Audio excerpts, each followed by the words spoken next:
Quantrini on. 1-0 the count to Jace Lee. Solo home run late in the game yesterday. He's taken some really good swings this weekend.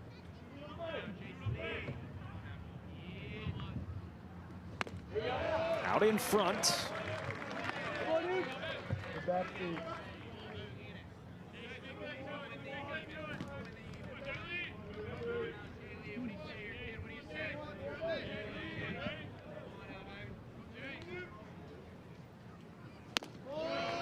Another swing and a miss on the slider, 1-2. And mostly that's the mix for Duden, right? It'll be fastball, slider, but he's got the changeup that he can work in.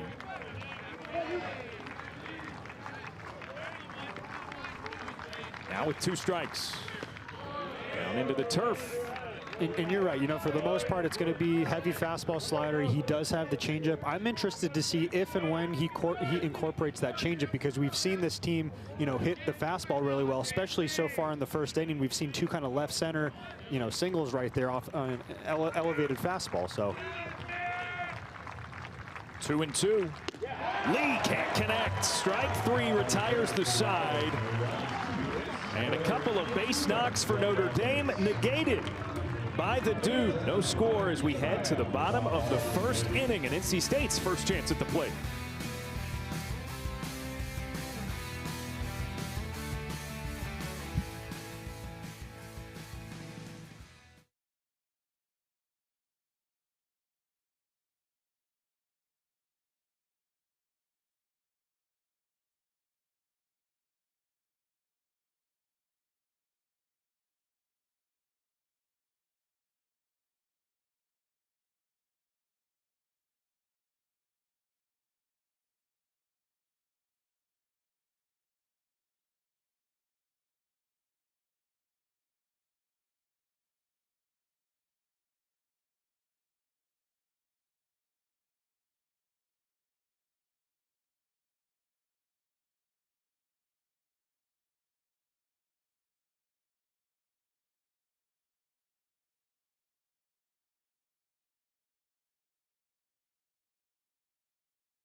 To the home half of the first inning we go here in Raleigh. Another beautiful day for it. And another Ty Uber start in game 3 of a series for Notre Dame this season. This guy has seen a lot of college baseball. He's been around the block, so to speak. Transferred from Stanford, actually had 2 relief appearances here at the Doak in the series that the Cardinal played at the Wolfpack last year. But he gets the start today. Yeah, biggest thing for Uber is just force contact, right? Because he will allow guys to get on. I think he's got a 1.5 whip. So, you know, NC State, they always find a way on, and then they really make it tough for pitchers, especially on the base path. So making sure that you're trying to get some quick, easy outs, force some contact, trust your defense. You're not going to try, you know, the approach is not going to be blown up by these guys right here. So just try to have the approach of just being efficient. Slight change to the NC State lineup as Andrew Wiggins gets the start as the designated hitter. Top half of the order stays the same, though, with Rhett Johnson leading off. The true freshman went 1 for 5 yesterday on his birthday. And looks at a miss low of the zone, 1-0. It's been so cool to see how he's kind of solidified himself in this lineup, and he's had a lot of success. Obviously, we know how good of a defensive outfielder he is, but with the bat in his hands, he's been able to be a big-time spark for this lineup. He's been able to be a difference maker. You don't see that a whole lot in the Power 4 conferences as a freshman. Rolls that one down the line, and it's all the way back to the corner. Rhett Johnson's going to have 2 easy. Thought about 3, but he holds up with a stand-up double. Does a great job seeing that ball early, just spinning on it right there down the right field line, but also too, not only seeing that elevated fastball, he's thinking too right out of the box. So from the time he hits that, he knows he's going to get second base right there, just because where he hit it, but he also has the kind of base running IQ and the speed. It's a great effort by Dylan Passo at first base, but can't come up with it. Now it's a runner in scoring position immediately for Luke Nixon. Kicks his foot out of the way of the bunt, but it is ruled to have hit him, so he's going to get first base automatically. Not the ideal situation right now if you're Uber. I mean, you have NC State's two of their better base runners on base right here with a big time swinger up at the plate.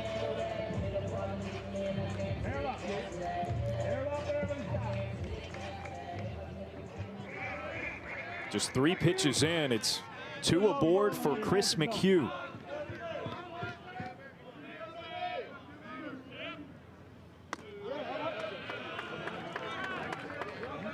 McHugh, 35 runs driven in this season. That's a team high.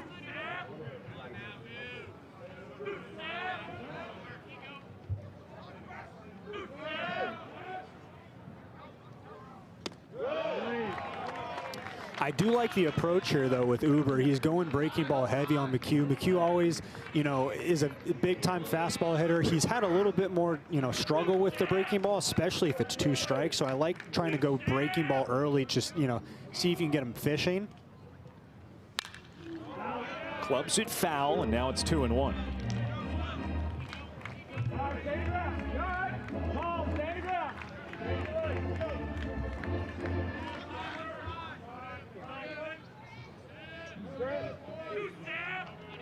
NC State's defense was able to strand a couple of base runners for Notre Dame in the first.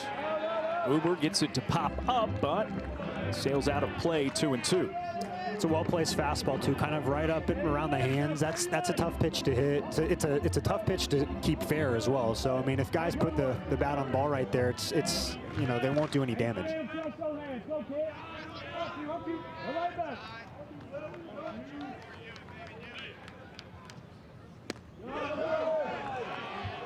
Close miss, and the count runs full.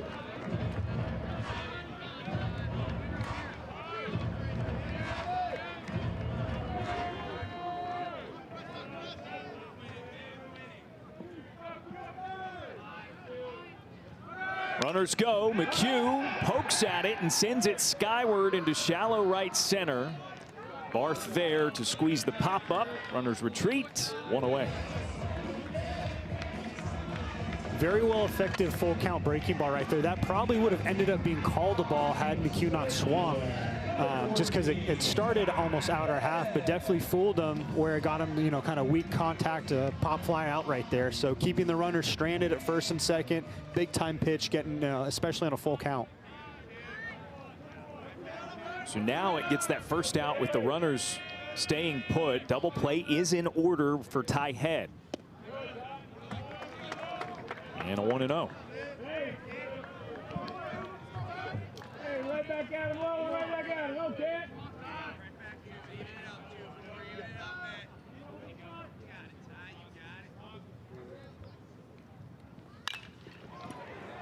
Weak liner, 1 hop for Barth, tough to handle, and the throw to first is not in time. So everybody's safe, bases loaded for the Wolfpack. Yeah, tough hop right there, but making it even harder right there because Ty Head not giving up on that ball, just hustling down the line, making it way, way, way too difficult for them to try and get that out at first base.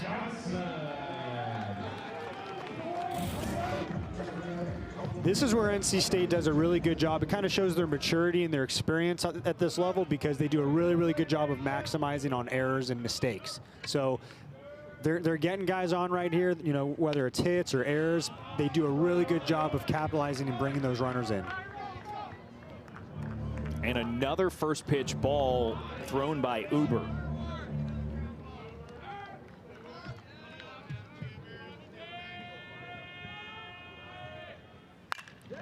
Sherman Johnson floats it out to center field. Logan reels it in for the catch. The throw home. Off target and not in time. So a sac fly brings in Johnson, and NC State grabs the first lead. Not necessarily the deepest fly ball to center field either, but Rhett Johnson with the speed he has, he's an immediate threat coming in from third base right there.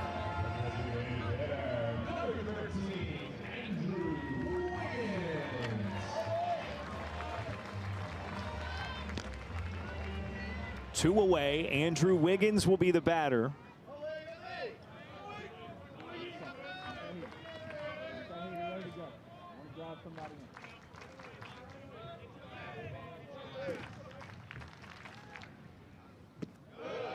Watches low. Again, Uber just not able to get ahead in counts.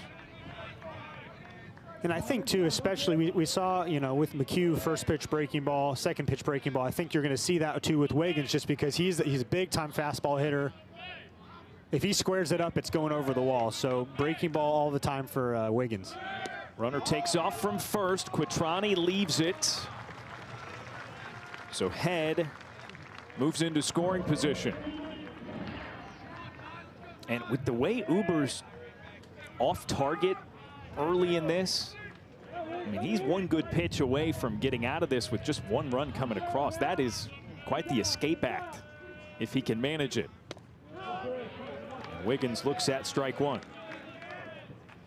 And that might be the ticket right there. It almost looked like it was kind of a changeup off-speed pitch right there.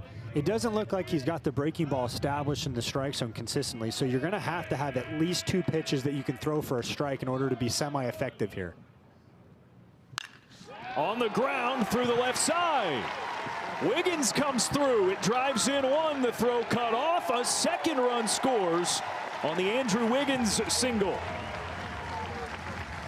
Great piece of hitting, too. Staying short with that fastball right there, just taking it towards the other way. He saw that ball outer half and was able to take it towards left field for a 2-run RBI.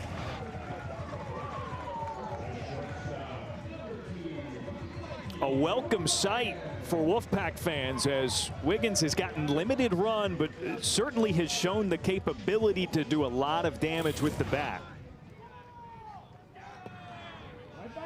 That makes it 3-0.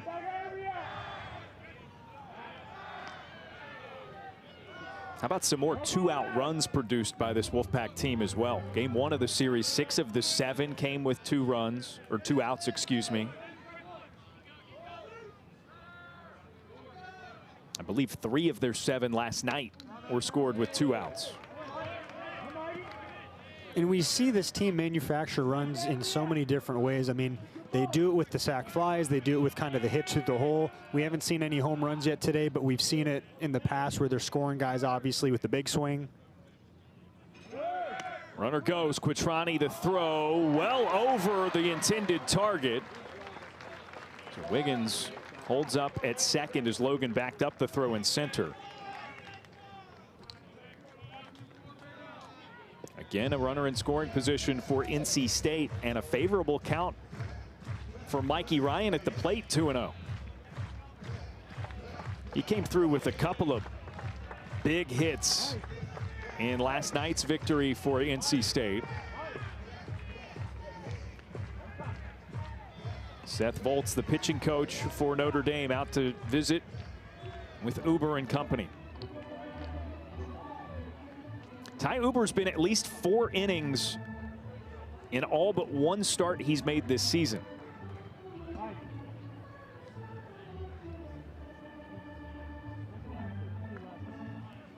You know, usually, in most cases, the 3rd game of the series, your bullpen has already been, for the most part, used. So if NC State is able to get to the bullpen early, it's going to make Notre Dame's job so much harder to win this game, because you're going to be either relying on probably your least used kind of bullpen pitchers, or your guys that have pitched already in the series. 20th pitch of the inning for Uber, and it's punched over the middle. A diving stop by Coy. He double clutches. The throw home is there. Quattrani tags Wiggins for the 3rd out.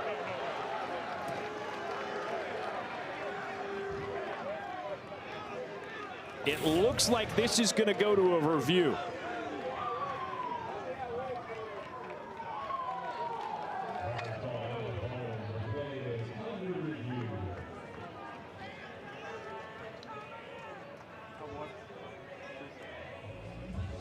So the call on the field is that Wiggins is out. You saw there.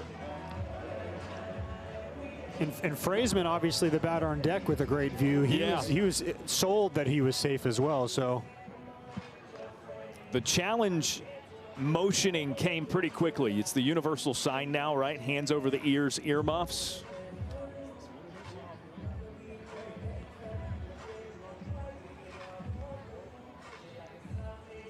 So this is what they're looking at.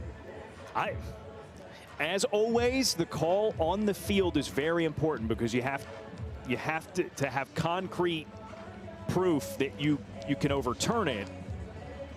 But I don't know, man. I think Wiggins has a pretty good case here.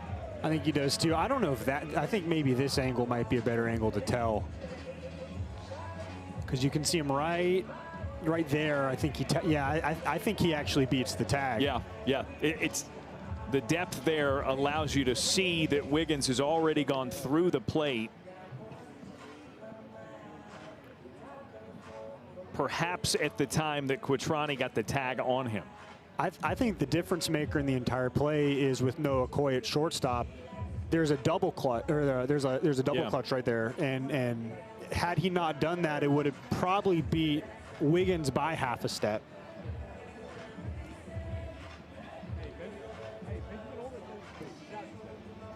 You know, at first when Coy came up and did that, though, Sean, I thought maybe it was a good idea, but I don't think Wiggins was paying any attention. He had already gotten the wave. Because Coy, at first, kind of like squared himself up with the bag at third to try to look Wiggins, the runner, back. But if Wiggins is just going to blow right through it, yeah, then he's going to be safe.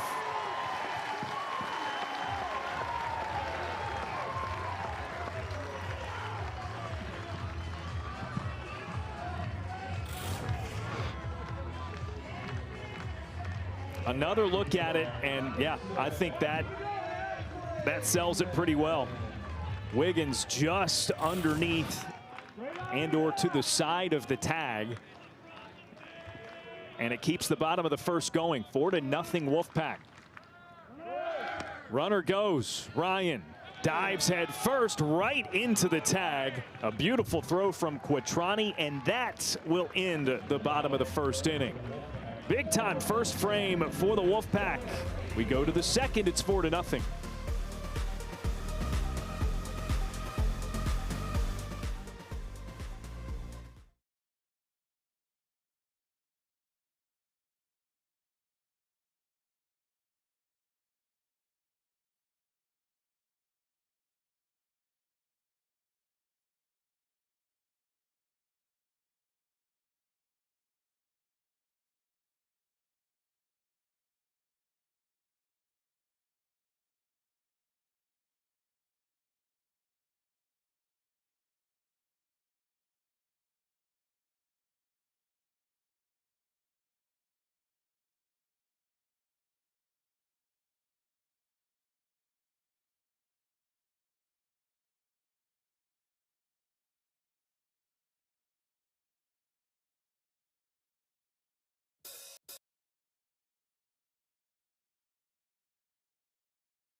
NC State off to a quick 4-0 start through an inning of play in this Game 3 in Raleigh.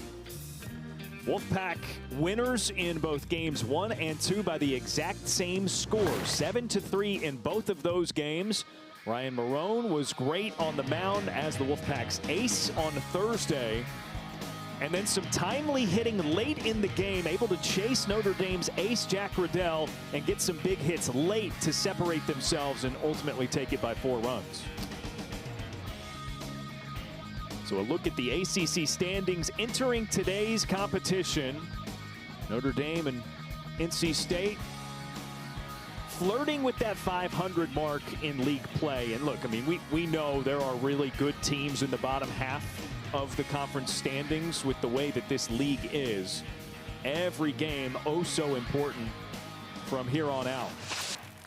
Well, the thing is too, you have to remember, NC State, they've just come off a two weekend in a row road trip on the. They essentially played Georgia Tech last week and Florida State the week before. Those are number 1 and 2 in the ACC. So I mean, they've just gone through a huge difficult road series. Duden gets an early swing. Freshman Mason Barth at the plate, bumped up by one slot in the order. He, Passo, and Z, the three due up. They were 7, 8, 9 yesterday, 6, 7, 8 in the lineup today. Foul ball. I like the fact that he's been really heavy on the off speed so far early in this game. I mean, that's the thing. You got most of the guys in the lineup for Notre Dame that are hitting above 300. And if that's the case, they're going to be able to hit the fastball. We've seen that happen in the first inning. They've taken the fastball the other way. Duden, you know, when he misses, he does miss up sometimes. So that's the problem, is you want to make sure you're doing everything you can to minimize that. One way that actually helps is just to mix in those other pitches as well.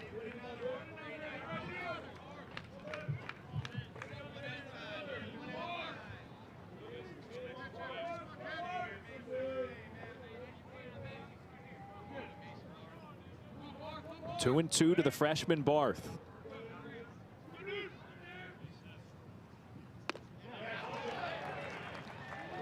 He did not commit and did not come around after the check over at first base. Great pitch too. I like that location. You're trying to see if he'll fish for that. He lost that battle, but really still a great located pitch. You saw Sean Stifler, head coach of Notre Dame, there. That's something that he told me prior to today's game. He felt like Notre Dame kind of lost themselves a little bit yesterday.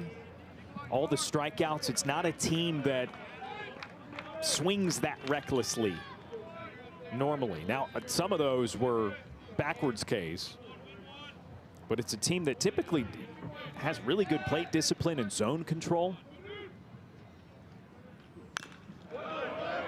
Barth fights it off again, so now 8 pitches as of this next one.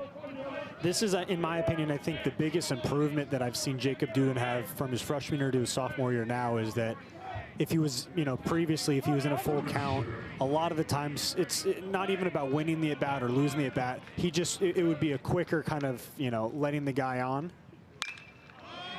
Barth skies it, shallow right.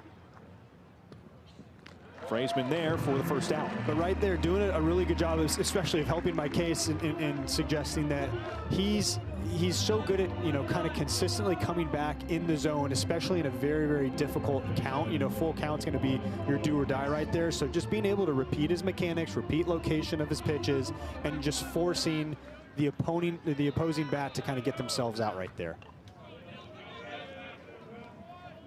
Now a left-handed batter in Dylan Passo.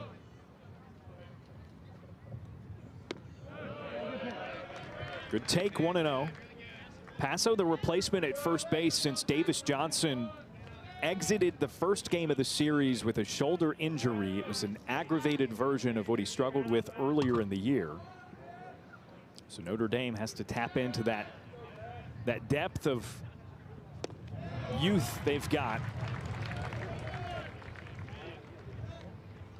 And right there, we just saw a little bit of kind of a flash of what I thought was his changeup. And I think you're going to see that more so heavily on the, against the left-handed bats. I like to see if he can incorporate that third pitch consistently. This is low with the fastball. And now it's 2-1. And look, I mean, if you're going to be a guy that has the stuff, has the potential of a Jacob Duden in this league, you need at least a third pitch to get through a lineup, 2.5, 3 times for a start. Wave and a miss, and it's 2-2. And that was so much of the conversation with Duden from last year to this year, sure, moving from the bullpen, right? You needed more variance in what you have to offer. Yeah, you needed an extra pitch. I mean, when you're coming out of the bullpen, you're only throwing 1, maybe 2 innings. Over on the ground, Nixon's got it at second. And that's 2 away. So if you're only throwing, you're not even throwing a full time through the lineup sometimes. So guys don't have the length of the game and multiple innings to kind of get their feel and understand, how you're pitching that day, what's working, what's not working. Where now you're starting, so you'll be seeing these batters 2, maybe 3 times through the lineup. You got to be able to have a third pitch in order to keep these guys off balance and not get them feeling comfortable at the plate. Fastball on the outside part of the plate. 1-0 to Jamie Z, another freshman.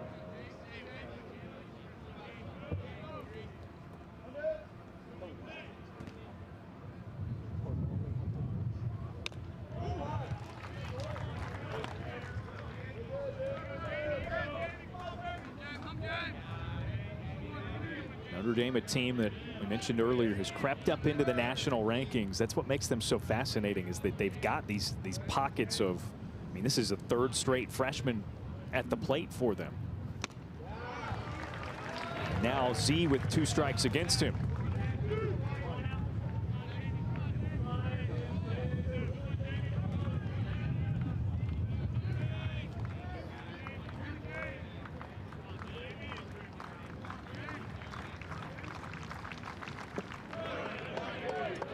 Duden tried to sweep it and elicit a swing and miss.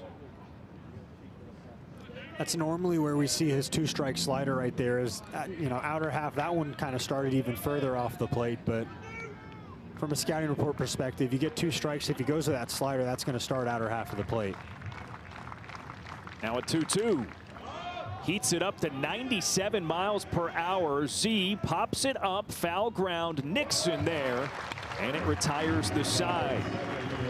1-2-3 frame for Notre Dame. NC State already up 4. Back to the dish.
Through an inning and a half here in Raleigh, but we've got some big action going on elsewhere in the ACC. A top 10 series split the first 2 games. Number 7, Florida State. Number 10, Virginia.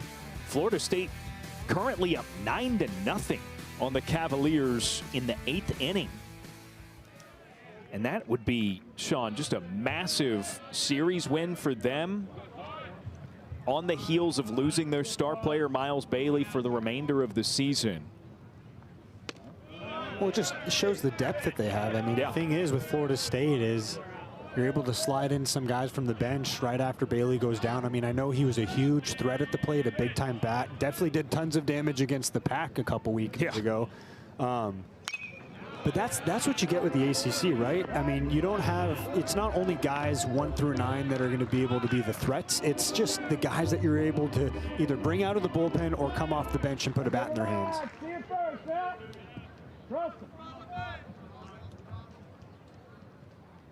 Uber with 2 strikes. Sent out to center field for Logan by Frazeman. He reels it in, and that's the first out.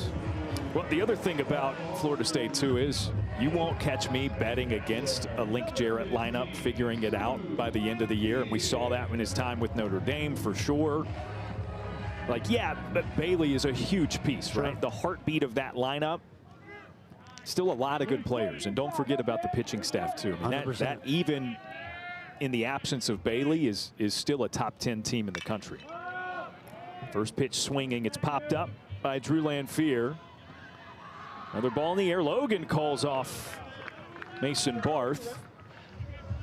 And I'm sure you would agree with me too. And I would say this, you know, because I played for Coach Avent, that obviously the NC State's so well coached. But to your point on Florida State, it's not just great players. You know, you mentioned Link Jarrett. It's an extremely well coached team. And I think that's kind of the final piece to the puzzle with some of these ACC schools is they're so well coached. Well, and it's part of, you know, NC State coming off of a 7-game losing streak entering the weekend. Like they're figuring it out. Rhett Johnson with a little swinging bunt runs it out for his second hit of the day. Not the intended outcome, right? But where that ball was placed, it's just so hard for the pitcher, Uber, to kind of come off the mound, get that. And you got Rhett Johnson with the wheels, and he's a left-handed bat, right? So he's coming on that side. He's starting on that side, coming down the line. A recipe just kind of for the outcome of him. Yeah, you saw that come off the bat, knowing it's Rhett Johnson. Almost immediately, it's no chance. Another first pitch swing. Nixon pops it up into the air. Noah Coy at shortstop pulls it in. And that retires the side. There was a little bit of a hang-up after the swing. I think Nixon might have gotten Mark Quattrani on the backswing, but he seems to be okay as well. Quick frame for NC State's bats. It's 4-0 through 2.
Picturesque day for baseball here in Raleigh. Great crowd. Delivering so far. They've been loud for their Wolfpack early in this one as NC State goes for a sweep in ACC play. I'll tell you what, too, a sweep would be huge for kind of solidifying the momentum that the Pac's been able to restore. They've come off, I mentioned this earlier, they come off 2 really difficult road series against Florida State and Georgia Tech. And I think, you know, coming home, being able to sweep a really good Notre Dame team, that's going to kind of give them a good perspective, kind of give them a little confidence boost, and I think it's going to keep them feeling good about themselves moving into Duke next weekend. Jacob Duden continues to throw on the mound. He's got 9-1-2 in the order, beginning with Brandon Logan. Tremendous athlete. He's a 2-sport guy, member of Notre Dame's football team. Missed that season due to injury in the fall. Therefore, he missed fall ball for baseball here as well. Hard on the ground. Mikey Ryan, throw on the run, is there to beat Logan, a speedy base runner. That's a tough ball to kind of get, you know, get the runner out on too, because you got Mikey Ryan that's kind of coming towards the line, kind of towards the third base line, and he's got to field that. It's kind of a slower hit ground ball, and then he's got to throw across his body to barely get the guy, but really good job right there.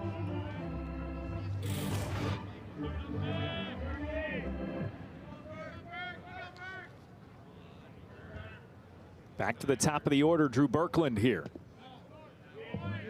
And the slider goes low for a 1-0 count. Birkland 0 for 1.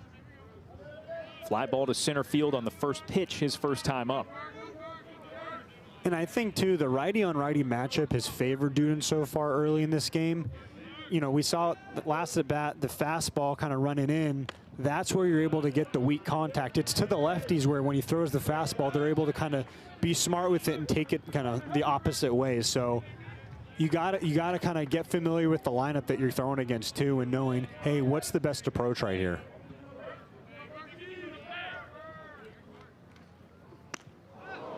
Berkland hit by the pitch.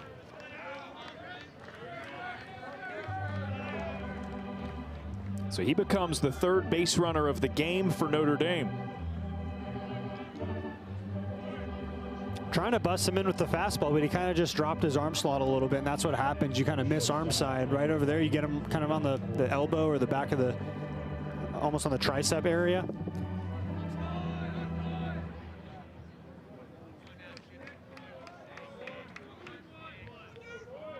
Brings up Noah Coy, 1 for 1, singled his first time up. And a miss outside, 1-0. This is where I think you'd like to establish some good off speed, but with the changeup rather than kind of going fastball. We saw Noah Coy hit the fastball really well last time. Change speeds right here and see if you can get him kind of out in front. Coy pounds it into the ground. A diving snag by McHugh, though, and they get the easy out at first. So reliable at first base, too, right? I mean, doing a great job bodying up on that or kind of diving for it and getting in front of the ball. Not only getting the out, but saving potentially that runner from going, you know, first to third base.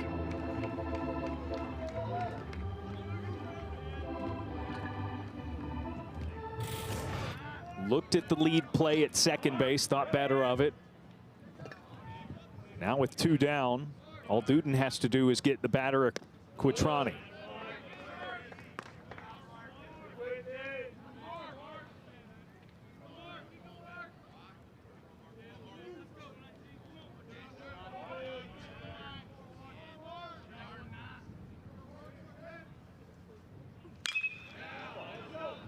Shot out to center field, Head running up for it, reaches for the catch, and that is the top of the third. Through 2.5, still 4-0, Wolfpack's lead.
ESPN is now the home of MLB.TV. Stream every out-of-market game live or on demand using the ESPN app.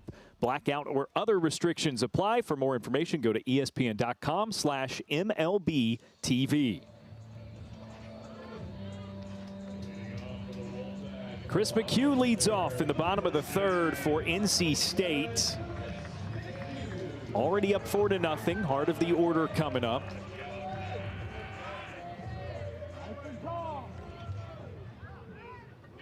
McHugh 0 for 1 with a pop-up to second base his first time up. And first pitch swinging, sends it out of play.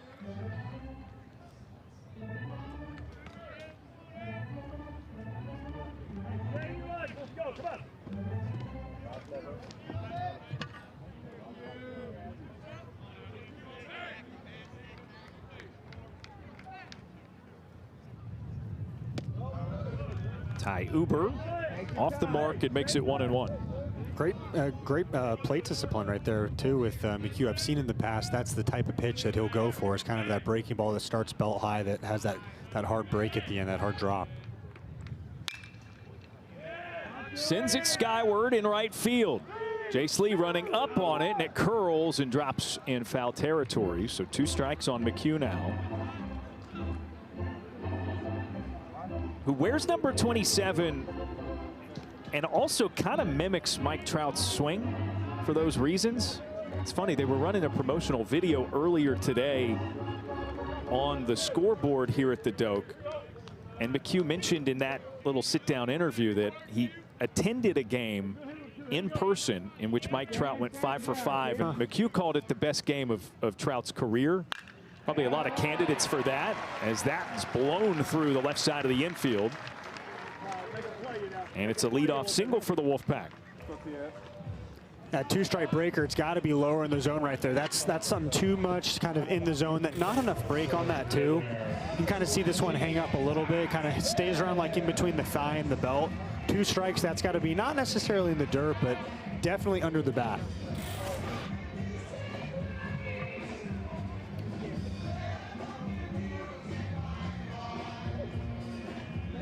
First hit of the day for McHugh.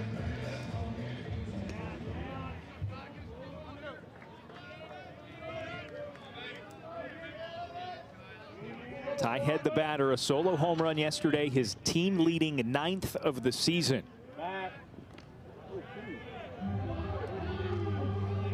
McHugh take cover over there at first. Back to the bag. Not a huge threat, but he does have 3 stolen bases this year. Head bunts, but foul.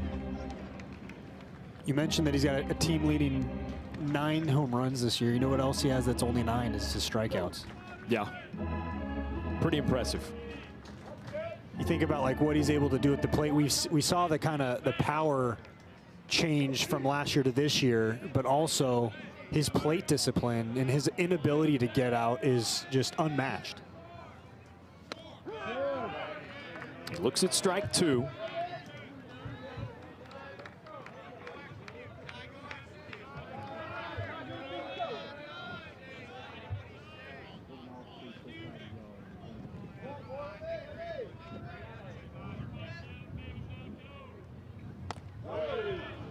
Leaves it up top, 1 ball, 2 strikes to Ty Head. And this is where he becomes a problem for somebody like Ty Uber. Sure. Once you get him to 2 strikes, he's pesky, he's frustrating. I mean, the thing is, you can get 0-2, 1-2 on him, but you're going to more than likely end up in an even or a full count.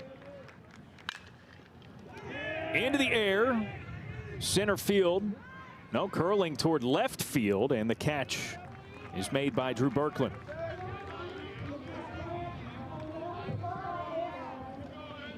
So 1 away, runner stays put at first base.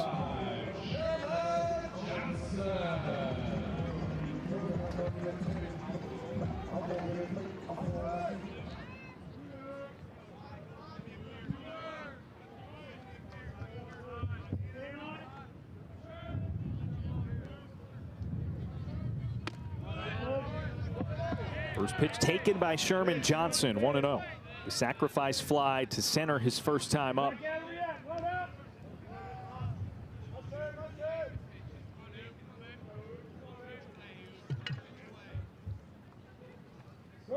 There goes McHugh, wave and a miss by Johnson. The throw down in time, and he slides into the second out.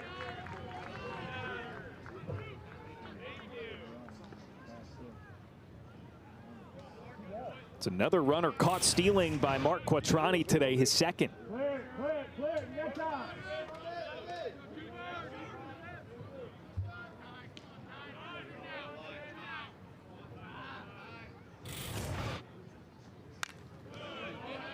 Pretty big hack by Johnson. Foul ball, strike 2. It's not an easy throw for Quattrani there too, with Johnson swiping at that ball going away from him. Yep, and kind of the weight that kind of he was leaning over kind of went over into his line of vision, but Mason Barth doing a good job with the tag right there. because it just beat McHugh.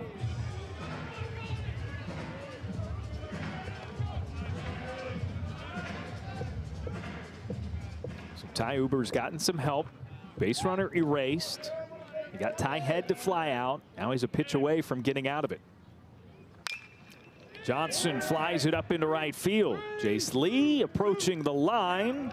Squeezes for the third out. Leadoff single, but 3 up, 3 down in a way. Gets Notre Dame out of the side.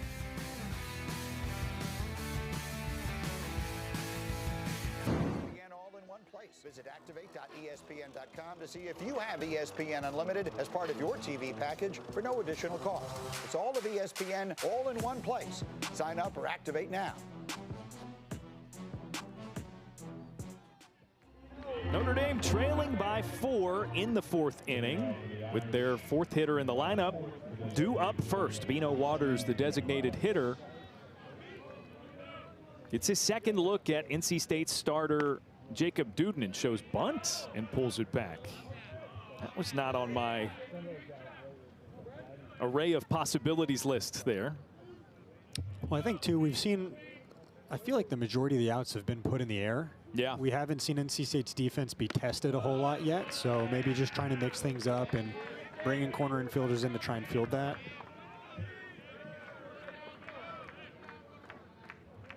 Waters with a well-struck line drive through the left side of the infield, his first time up. Leaves the bat on his shoulder, 3-0.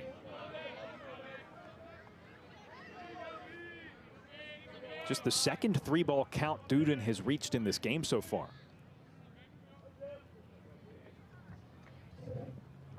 And that's a 4-pitch walk.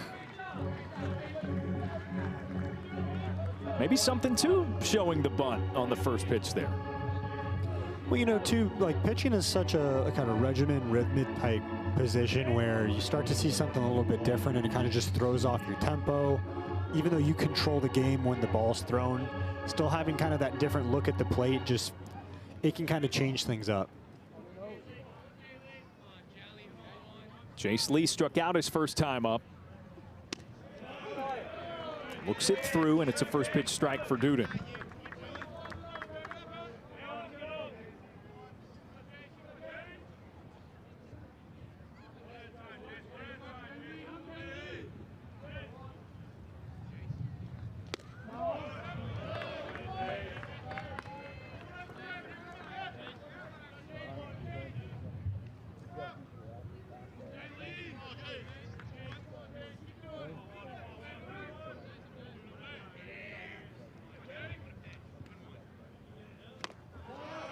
Big swing and a miss, and it's 1-2. It's that difficult slider to hit righty-righty. You know, he doesn't just throw it in a good spot in the strike zone. It's so late in terms of its break. It's sharp, it's late. It really fools the batter, making them think it's something they can hit. Another one offered at, and Lee cannot connect. That's strike 3. I said this earlier today when he kind of was throwing 2 different types of breaking balls, but that's kind of what I'm getting at is, you know, the pitch before that was more of kind of a get me over. That one had nastier bite, more drastic break to it, right?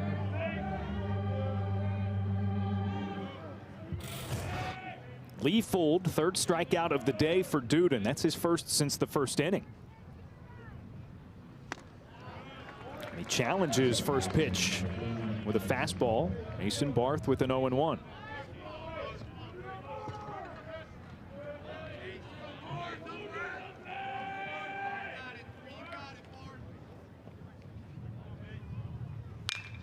Over the middle, it hops over the mound, a toss to second, and they get the lead out. It was dropped on the exchange by Nixon. Obviously something that Nixon should be able to, you know, kind of transition and throw cleanly to, but I think honestly maybe with that ground ball being kind of up the middle, it positions Nixon in kind of a different way where he's getting it from like almost center field. So normally when you're taking reps, you're kind of getting the ball from across the diamond where shortstop traditionally is.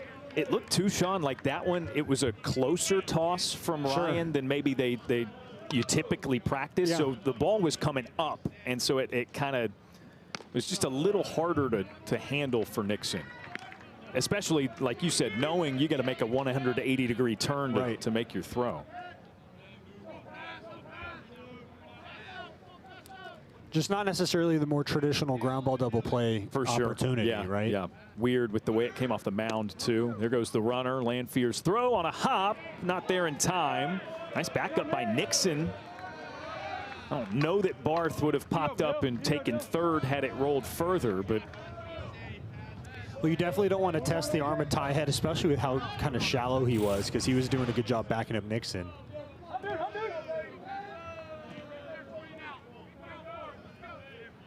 But Barth getting a really good jump. He's in a position right now where, a swing of the bat can put him on the board.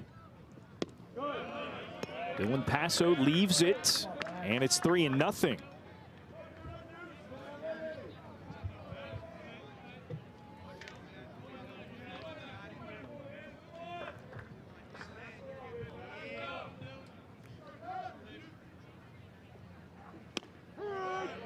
There's the first strike.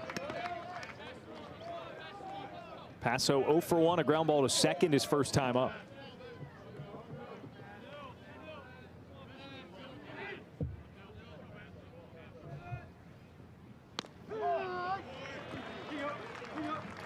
Duden's not, he's not afraid to throw those breaking balls, especially like, he was 3-0, he goes back with that fastball, but then now he's going 3-1 with that breaking ball right there, doing a really, really good job of just showing confidence in his stuff. Full count pitch. And Passo drives it into the gap in right center field. Rolling back to the track, he's got extra bases, and it brings in the first run of the day for Notre Dame.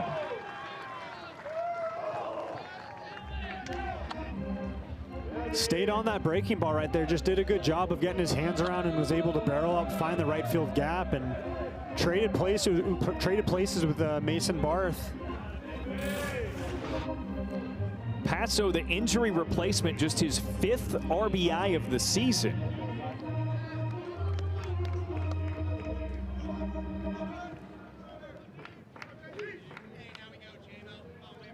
And again, this is in a stretch of the lineup that, as it's written today anyway, you got 4 consecutive freshmen batting.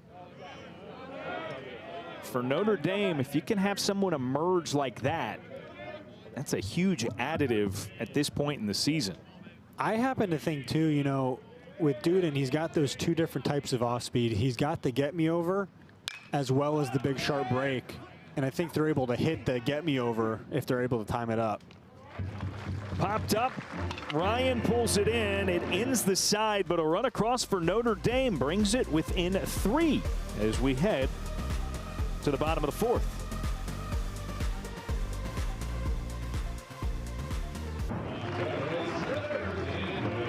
How about that? A special guest here at the Doak today. It is Braves organist Matthew Kaminsky. That's a big time get for the folks here at NC State. In the the ballpark organist community. Kaminsky, a big deal. Over 1,000 games played, using my air quotes. I mean, it's playing in a sense, not in the normal way we use that. Well, I feel like you always got, especially in Raleigh, you got to love that too, because I want to make the claim that most people in this area probably their team is the Braves. Yeah. Since there is no major league team in North Carolina, I would assume most people are probably Braves fans.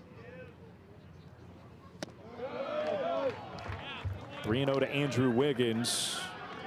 Some of his bona fides here. Masters of Music from Georgia State. You just love the sound of an organ at a baseball game too. Yeah. Great crowd, great weather here in Raleigh today. So Matthew providing a different soundtrack for us today.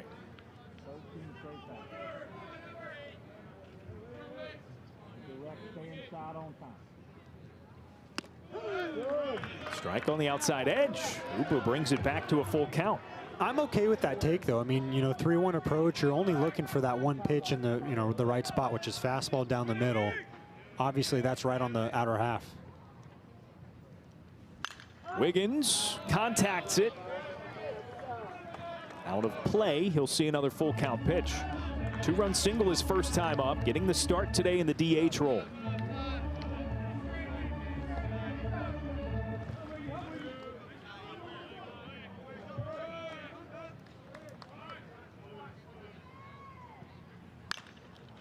Fights it off again. Another tough type of out. You know, Wiggins does a good job of hitting the fastball, and that one obviously is not one he can hit. So it's one that's definitely questionable in terms of I could see that being called a strike 3 pitch. So kind of fight that off right there. He can kind of keep up with it even if it's up in the zone.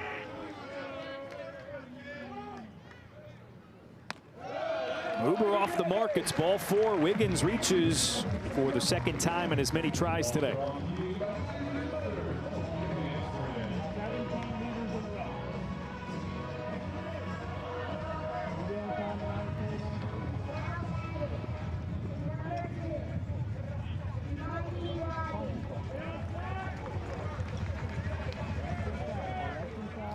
I don't want to say Mikey Ryan is kind of come on late. He's been very consistent throughout the season, but I mean, talk about the big hits that he's had over the past couple weeks. He's, you know, a difference maker at the right time for the NC State Wolfpack. Couple of doubles in the win last night.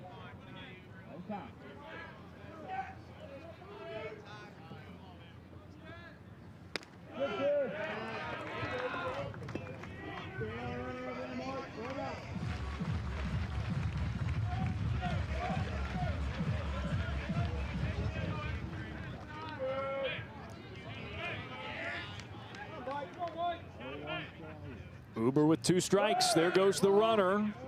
It's called a ball. The throw off the bag, and that allows Wiggins to slide in safely.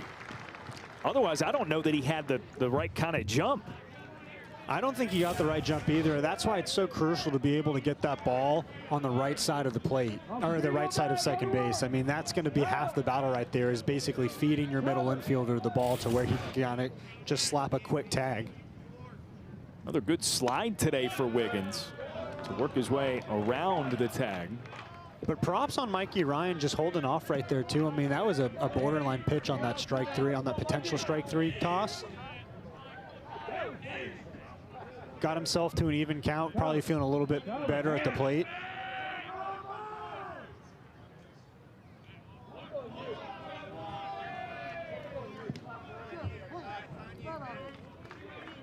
NC State very aggressive on the base paths this season. It's been kind of on a game-to-game basis, but that's clearly part of the game plan today.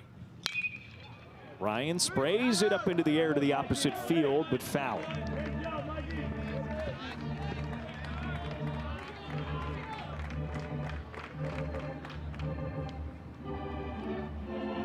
I mean, you're so right, though, about their stolen base ability and how aggressive they are. They don't just do that, obviously, for the sake of putting themselves in a scoring position, but it eliminates the double play. It makes things so much more versatile for them and gives them a lot more options. Another one slashed foul by Ryan. It's something, too, that we've talked about Elliott Avent. He's in his 30th season at the helm of this program. Not typically an aggressive running team here at NC State. So something about the personnel and just kind of the game plan they want to implement on a day-to-day basis changed that this season. Ryan rolls it over the middle. Coy can't get the throw over in time.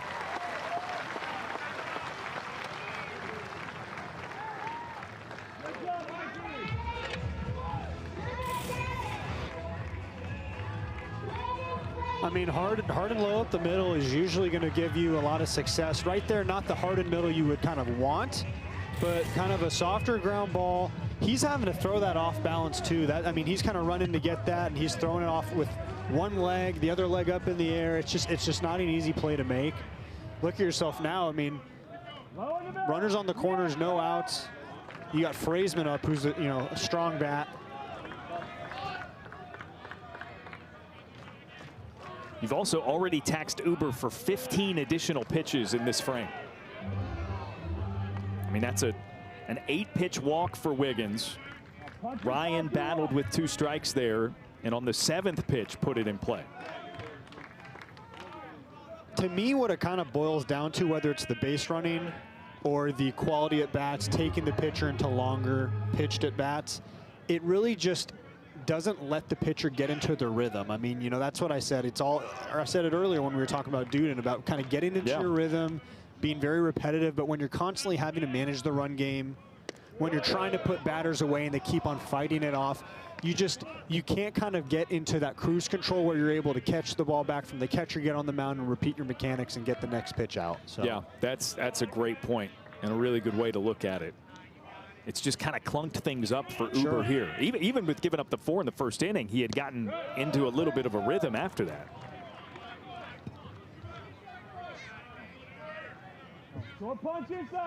The last thing you want to, you know, have if you're a hitter is to allow your pitcher to get into a sense of comfort. You know, once they're able to feel comfortable, they kind of, I don't want to say it's muscle memory, but they're able to probably pitch a little bit better. You know, confidence is key.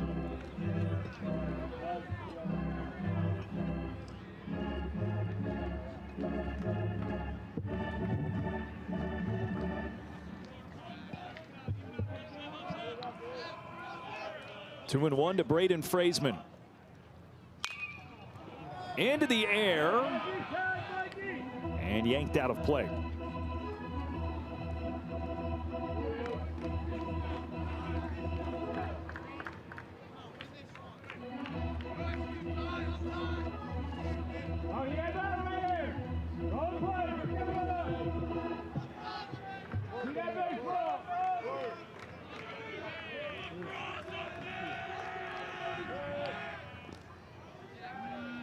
A throw over to first, but Wiggins was very prepared over at third base.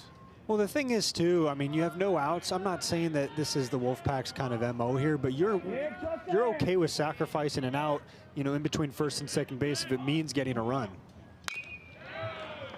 Fraseman hanging in there with 2 strikes. So here's another look. Wiggins, you saw the pickoff throw to first. In the event that that would squirt away, I don't know that it would have to be terribly off target for Wiggins to, with a good jump, be able to score. Fraseman swings and misses. That's strike 3 for out number 1. Well, you know, to your point, and in addition to that, you got to be able to get the ball, even if it's not too far away from the first baseman. You got to give a really good throw to the catcher as well.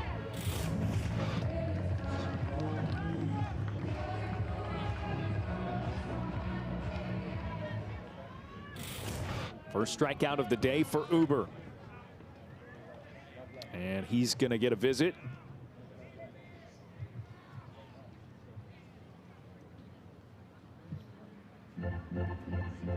First time Seth Volz has had to leave the dugout since the first inning. But some stress with a couple of base runners.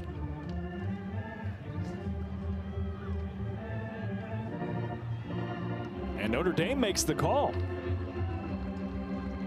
So just 3 1/3. Ty Uber fails to get through 4 innings for Notre Dame for just the 2nd time this season. And he will give way to Noah Rooney, the reliable lefty transfer from Minnesota for the Fighting Irish, who takes over with 2 on and 1 away when we return.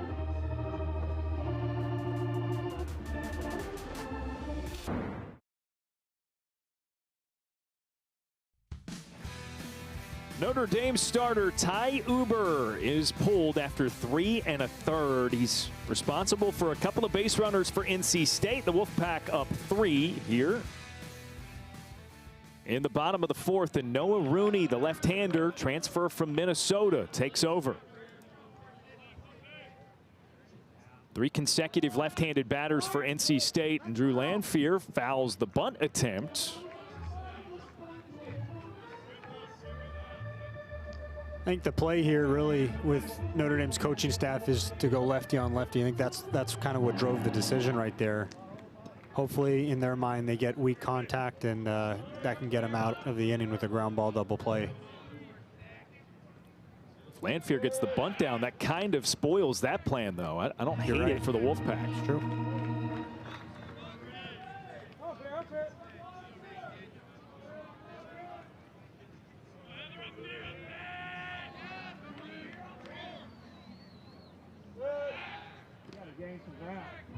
Another throw over to Mikey Ryan, the runner at first. 6 stolen bases on the season for him. He's been caught stealing 3 times, including earlier in the game, back in the first inning. No bunt shown, and now 2 strikes on Lanfear.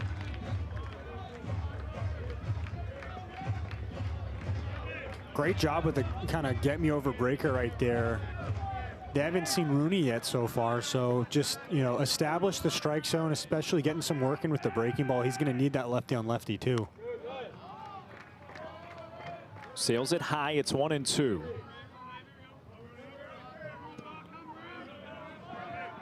For Rooney, it's really a 4-pitch mix. Fastball, changeup. He's got a curve and a slider.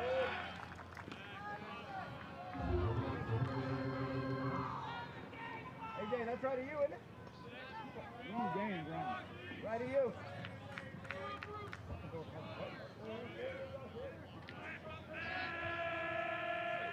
One and two. Wave and a miss. There's out number 2. Yeah, right there location-wise, that's even further out from the previous breaking ball right there. That's starting kind of outer half, and you just see that keep on going. Totally fools Drew Lanfear right there. You probably like to see it a little bit lower elevation-wise, but horizontally, I mean, that's exactly where you want to throw it. Pretty big out for Rooney. As it's back to the top of the order, Rhett Johnson 2 for 2. Breaking ball drops right into the strike zone, 0-1.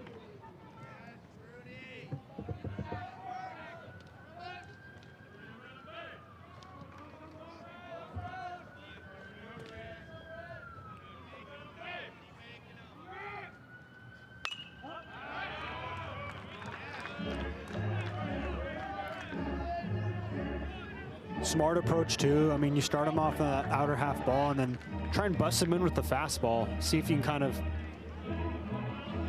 beat him with that, which obviously Johnson doing a good job getting bat on ball, but fouled it off. Rooney with 2 strikes. Doesn't get Johnson to go after it. You better work. Wait. No, my game.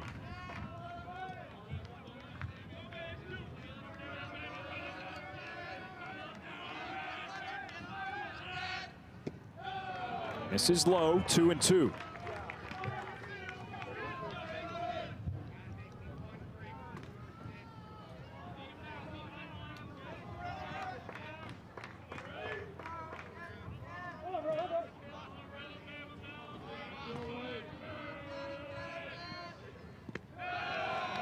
Again down into the turf. Quattrani the stop to keep the runners where they are, but it's a full count.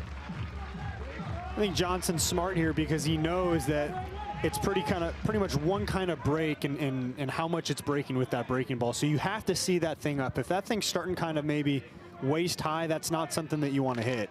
It's got to be kind of starting at your eyes so that it kind of breaks across the belt. The setup is high and the fastball is fouled away. Runner Ryan had taken off from first base with the full count and 2 away.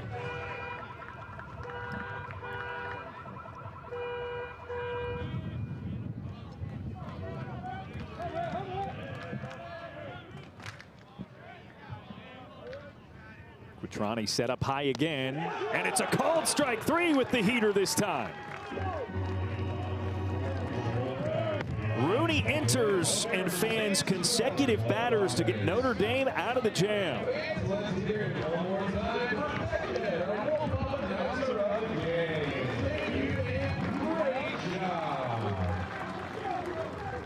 Concession stands are busy here at the Doak. Somebody getting a chili dog, it looks like. Good crowd on hand here in Raleigh to potentially see NC State sweep a weekend series as Jacob Duden begins with a first pitch strike to Brandon Logan.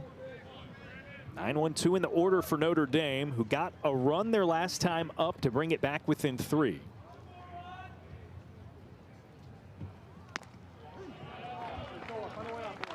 Oh, 0-2 just like that. Yeah, so far Duden's been doing a really good job, not just getting guys out, but, you know, he's starting to kind of be a little bit more versatile. We've seen him go to that changeup a little bit. I think he's been able to kind of make these adjustments. He's not only gotten guys out via strikeout, but he's pitching to contact, and he's doing a great job of not letting base runners advance and kind of distract him from him kind of getting through the guys at the plate essentially. Another 0-2 to Brandon Logan, who's 0 for 1. Ground ball to short his first time up. Close take. Logan moves the count to 1-2.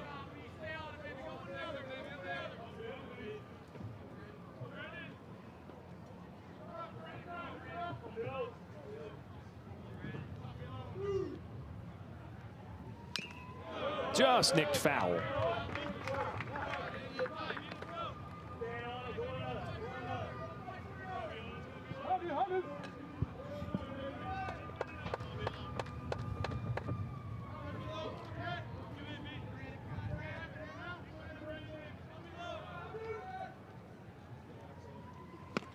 Swing and a miss. The heater upstairs gets the 4th strikeout for Duden. I'll call it almost like diagonally, pitching with 2 strikes. It's that fastball up and in that's been really effective, 2 strikes, and then we've seen that slider that's kind of low and away. Those are kind of his out pitches that have been working for him so far today.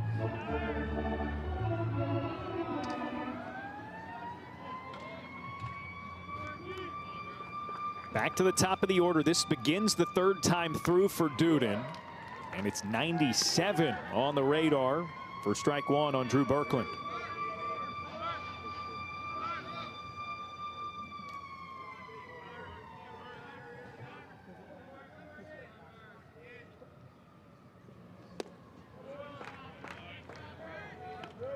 One and one. Berkland has had some incredible runs at the plate this season. Struggling a little bit. He was 0 for 4 yesterday, 0 for 1 today.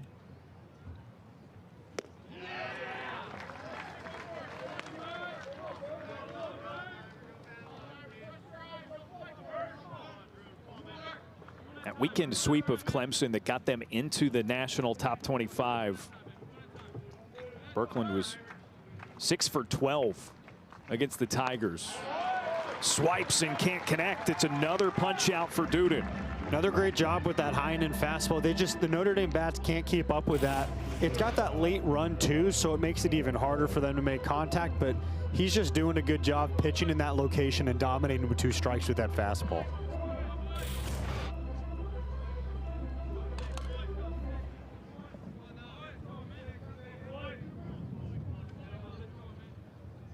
First pitch to Noah Coy. Trying to go backdoor with the slider.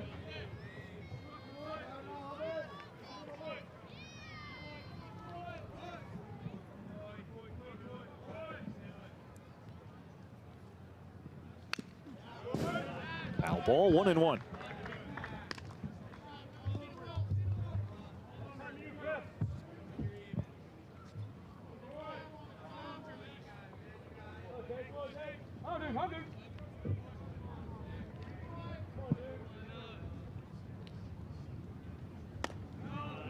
Two balls, 1 strike. The 3 left-handed hitters in the lineup for Notre Dame so far, a combined 3 for 5 off of Duden.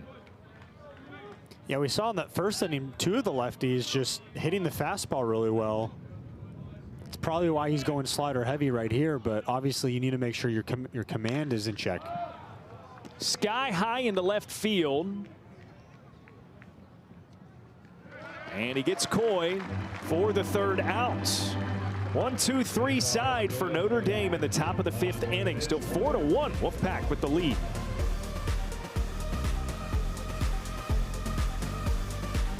Set to lead off for NC State here in the bottom of the 5th inning. Home runs in both game 1 and 2 of this series,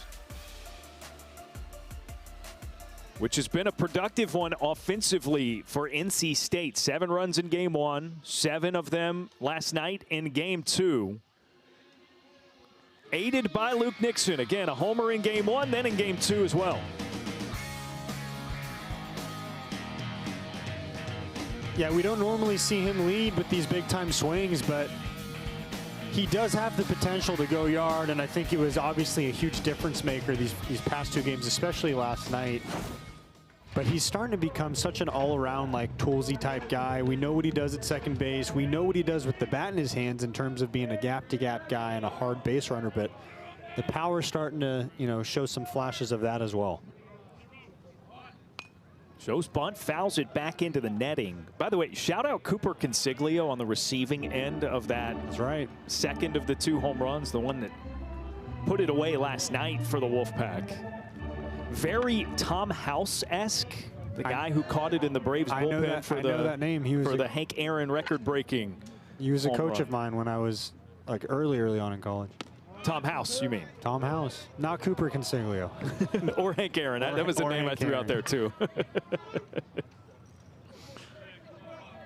Yeah, he's like a professorial type in baseball pitching circles. He is extremely, like, you know, one of those pioneers when it comes to arm strength and how to take care of yourself as an athlete, because I mean, I feel like the whole philosophy on pitching was more pitching being non-athletic until Tom House's kind of like, you know, ways of teaching how to take care of yourself took into play, you know. Line drive sprayed into left field, and it's a base knock for Luke Nixon. I think this is kind of more traditionally what we know Nixon for, is just being a guy that can find the, you know, see the ball and hit it where it's pitched. Does just a great job all around of getting on. I think the thing is as a pitcher, if there's guys in their lineup that I'm afraid to have on base, it's probably Nixon at #1. Maybe Nixon or Ty Head, just because Nixon is so aggressive on the base path. He's so smart too. Nixon 9 for 12 stolen base attempts this season. Chris McHugh immediately puts it in play. Coy from shortstop. Throw to first on the run. Didn't really have much of a chance at turning 2. Going back to what I said though on Nixon, he's just, you know, such a hard runner, aggressive runner. You feel like you can probably get the out with him, you know, going to second base, but it's just you don't. It's not guaranteed. The thing is, you see him going in hard. You think to yourself, it's an easier out with McHugh at first base. You rather just get the for sure out at first base rather than risk it potentially, like the lose is the or the losing option is runners on first and second, no outs. Throw back to the bag, hits Nixon in the back.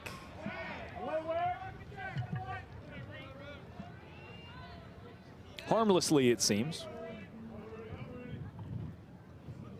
I'm going to circle back to the Tom House thing. Was he not the one who kind of revolutionized pitchers warming up by throwing a football? That was him. You see that so much now. Yeah, that's how I got into it, as like you know, we would, my freshman year, we'd throw a lot, when I was at USC, a lot of footballs before the game had started, just because you can do that a lot and it's not going to be super taxing on your arm, but you were able to kind of get loose. Bouncer to first. Passo runs up on the hop. So the runner advances to third, now 2 away.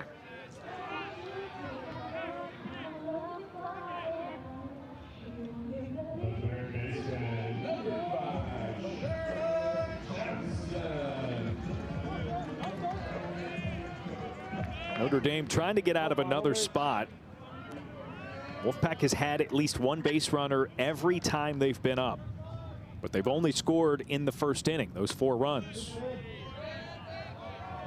Big hammer curve misses the strike zone for Rooney.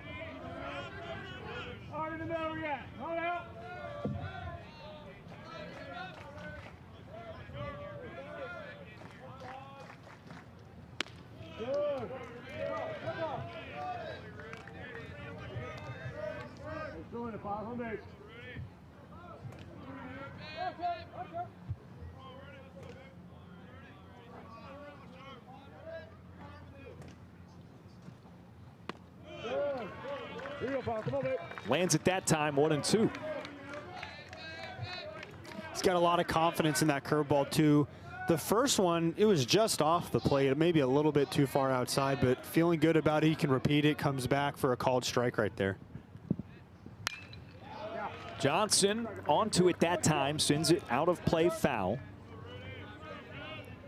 And I like his approach with that breaking ball. It's kind of just like, I'm going to keep on throwing it until they prove they can actually hit it hard and square the ball up off, off the curveball. So it's been effective. It's not one of those traditional ones. It's got that big loopy break, but he's able to spot it up well.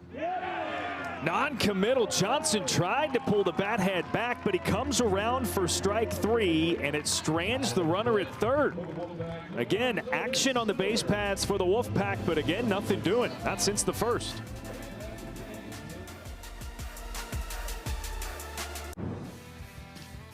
Jacob Duden back out for the 6th inning. He's thrown it pretty well for NC State so far in this game. 5 innings, just the 1 run on 3 hits, 5 strikeouts to just 1 walk.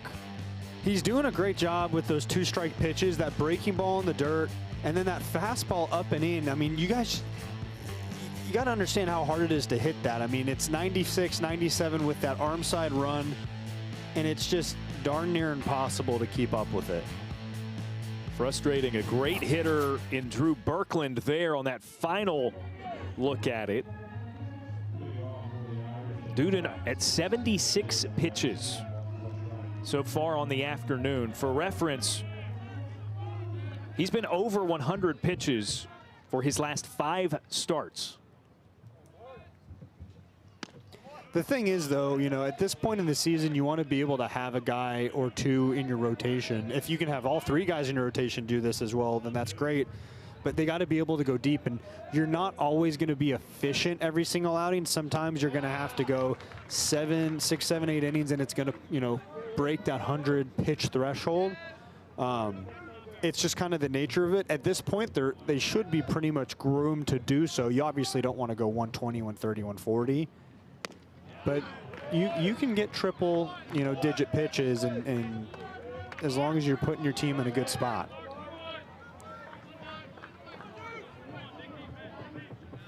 Quick 1-2 count to Mark Quattrani.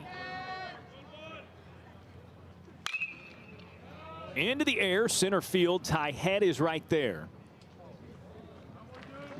1 down. Not a strikeout as a result of that fastball, but still a good job of power fastball in and just getting Quattrani to pop up to center field right there.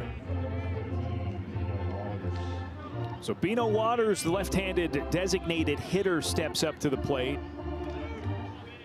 In his 2 plate appearances, 1 single and a walk.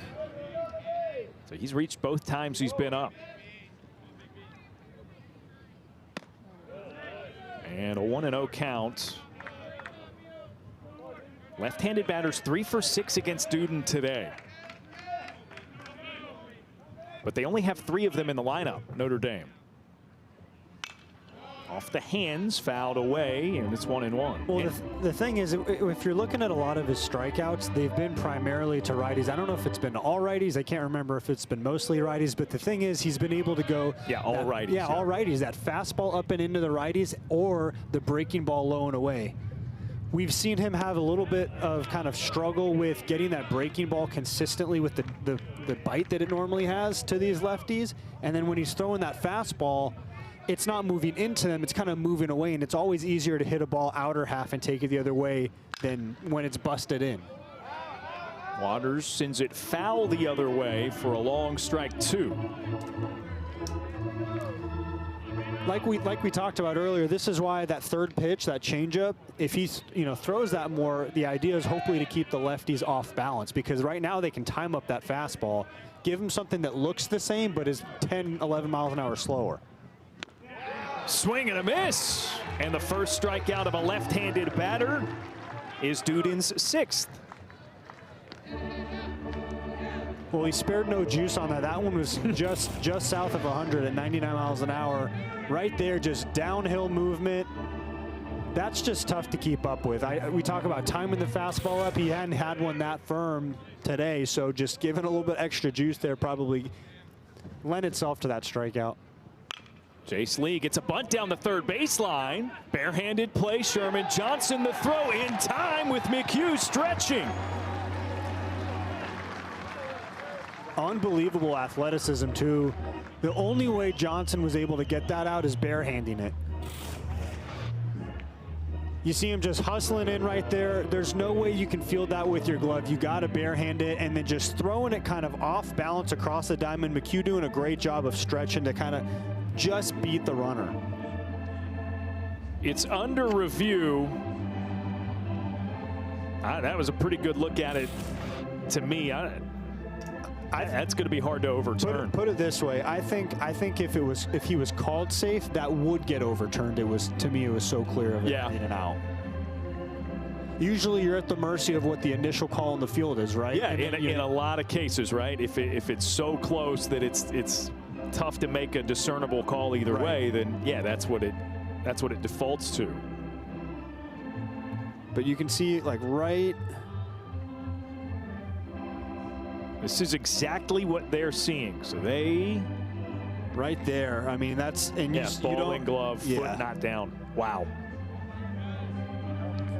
But two things kind of, stand out to me, and that's Sherman Johnson barehanding it. That takes a lot of skill, some great hand-eye, and then you have to have McHugh with a good stretch right there, or else the runner's safe. And that's not just his stretch toward Sherman Johnson. The throw had kind of ridden up, so McHugh almost leaves his front foot to stretch upward as well. And the call is confirmed. An incredible play to retire the side by Sherman Johnson and get NC State out of the top of the 6th inning. Another look at it. Bunt attempt, good athleticism from both Lee, the batter, and Johnson, the defender.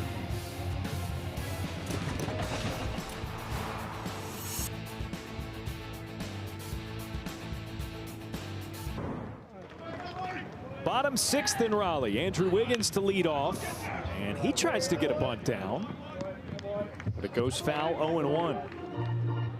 Wiggins is successful on a couple of plate appearances today. 2-run single in the first, a walk to lead things off his last time up in the 4th.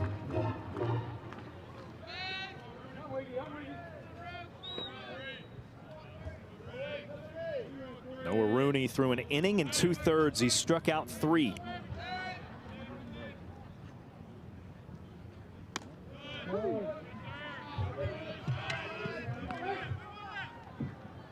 On our back, on our way, throw it out. Cover. Use your hands, run out.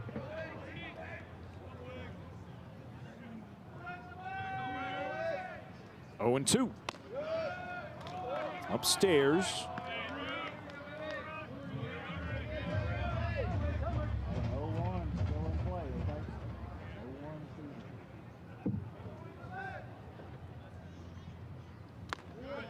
Wiggins got clipped by that. So he reaches to lead off the frame for NC State. That's now 5 of 6 innings leadoff batters reach safely for the Wolfpack. But when you think about it, aside from that first inning, they haven't been able to manufacture or do anything with those guys. So NC State doing a good job kind of part 1 of getting the guys on, but making sure that they make the most out of that in terms of scoring is where they've lacked since the first inning. Offensive conference with Mikey Ryan due up here.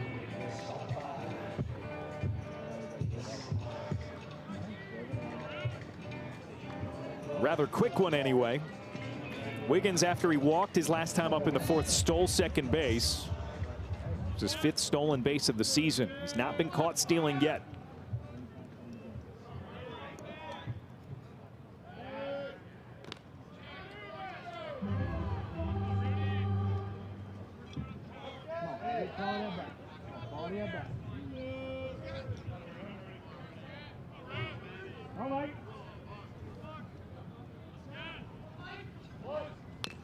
Ryan can't get the bunt down. It's foul.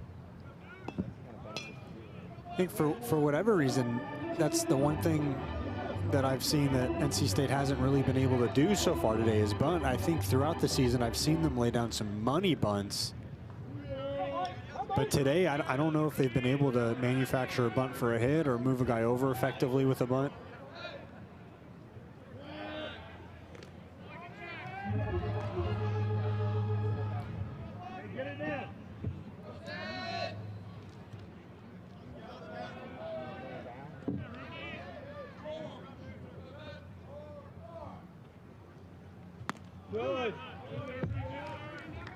Ryan doesn't square there, looks at strike 2.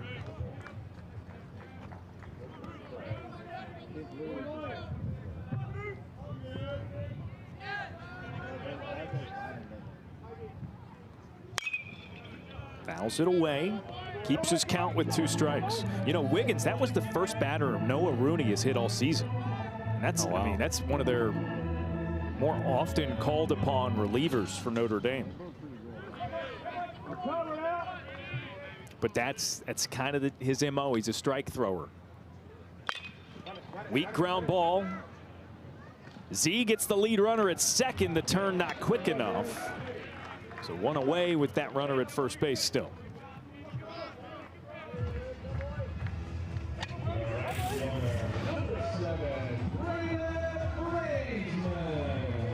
Weak enough ground ball, obviously, where you're able to get safe if you're, you know, Mikey Ryan running to first base. Kind of got lucky, a harder hit ground ball. That might be a totally different outcome right there. You're talking 2 outs, no runners.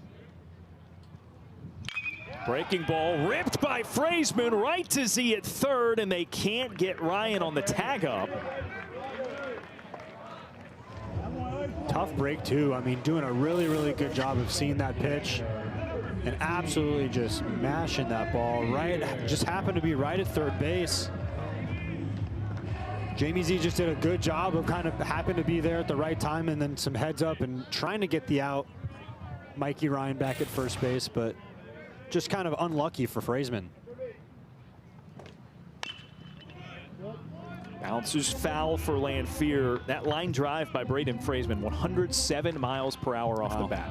I mean, that is more often than not going to be a hit. Sure. And a lot of the times, depending on where it's placed, you're going to get extra bases. I mean, if that's a, you know, 2 feet higher, we're talking Mikey Ryan potentially scoring from first base. For sure. It's into the corner for extra bases.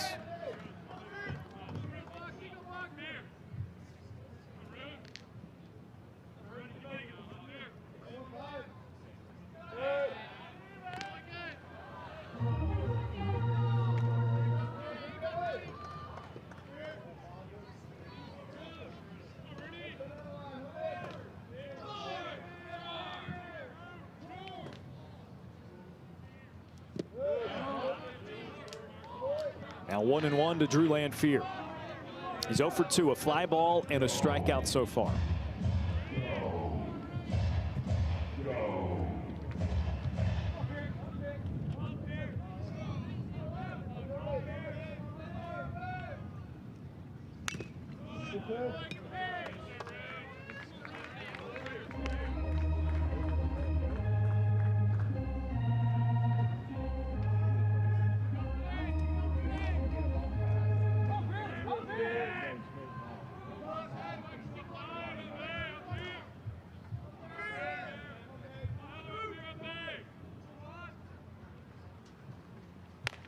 One and two, breaking ball spins to the outside.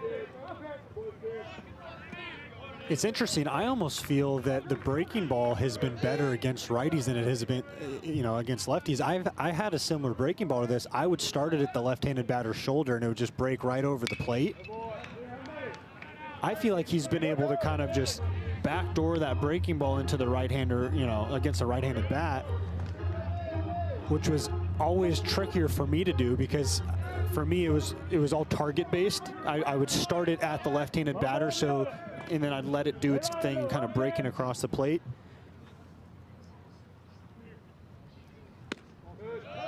Tries fastball that time, and the count runs full.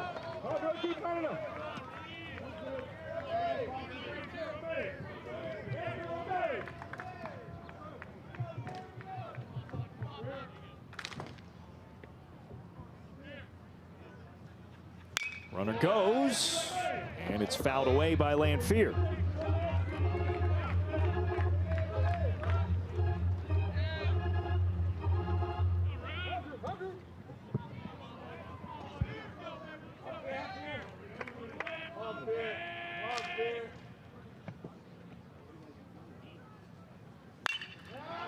And it's through the left side of the infield. Ryan took off on the pitch, and he's in easily at third. They're at the corners with 2 down.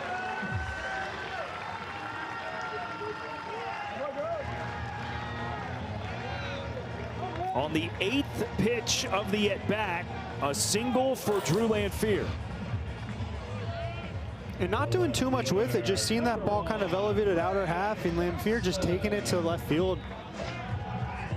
That's the thing, is just staying involved and staying aggressive in the at-bat until you actually get a decent pitch to hit, and then at that point,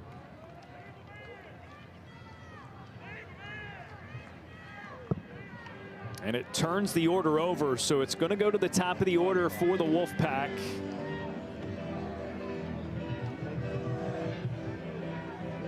It does not look like Notre Dame is intent on pulling Rooney from this game. No one warming, although you can see maybe some communication being passed along to get somebody started. well, especially because Rooney, I think, struck out Rhett Johnson last inning or 2 innings ago. So you look at the past history, and he's got the upper hand. Rhett Johnson, a great hitter, but you know, I'd stay with the lefty on lefty matchup. It's interesting. It's what he was initially brought in for, right? It was Lanphier, then Johnson here, Sure. then Nixon. And he gets a called strike on Johnson. First time through, he struck out Lanphier, who gets him for the single this time around. First time against Johnson, he struck him out. And Rhett Johnson lifts it into the gap. But a run over by Logan, pulls it in, and it retires the side. So again, NC State with a couple of base runners, both stranded, and no more runs in the 6th.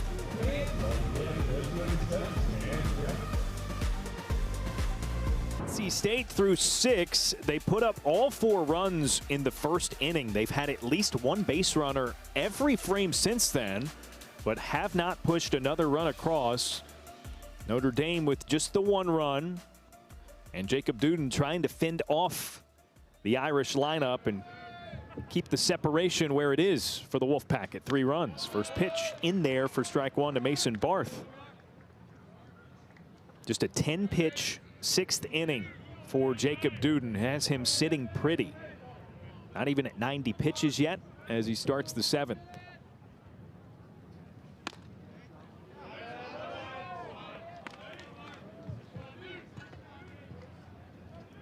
Couple of batters ago in that 6th inning, he got the fastball up to 99 too.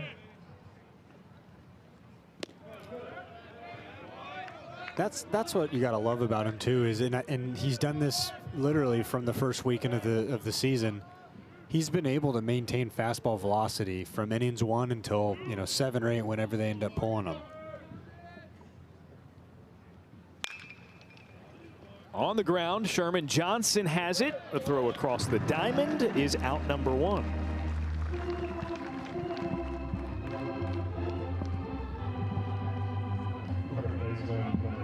More effective work by Duden and the defense behind him.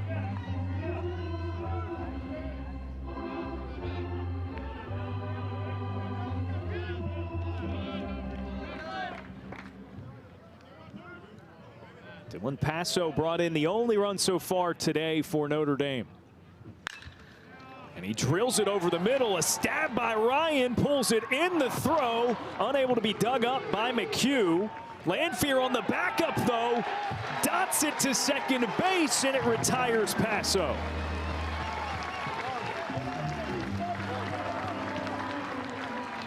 That's big-time backup baseball right there with Lanphier. That's exactly the reason why you back up first base on those throws, because the outcome of that couldn't have been better. Had he not backed up and that was a free second base right there, we'd be talking about a completely different situation. That's a huge second out.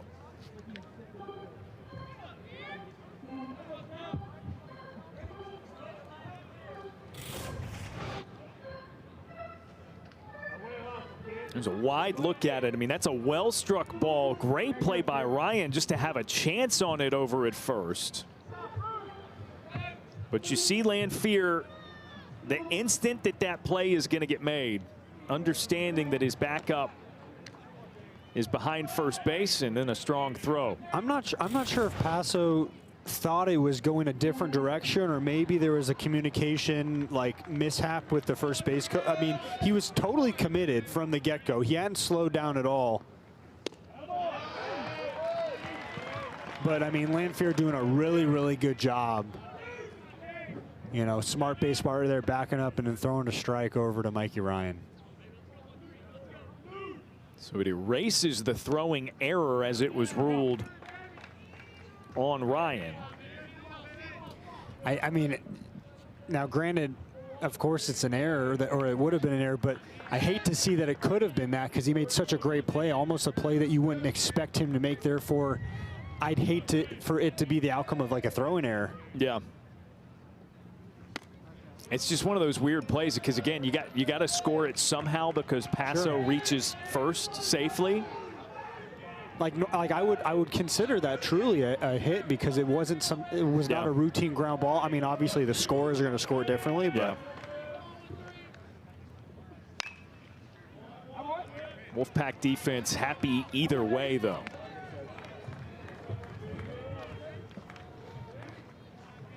Now 2-2. And Duden a strike away from getting out of another relatively quick frame. Took him 10 pitches in the 6th. This will be his 10th of the 7th.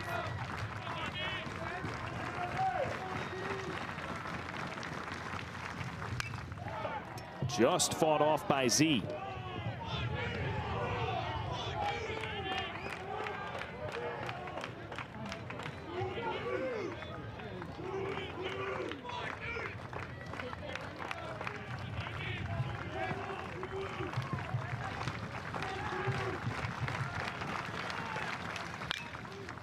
Chopped over Ryan's way.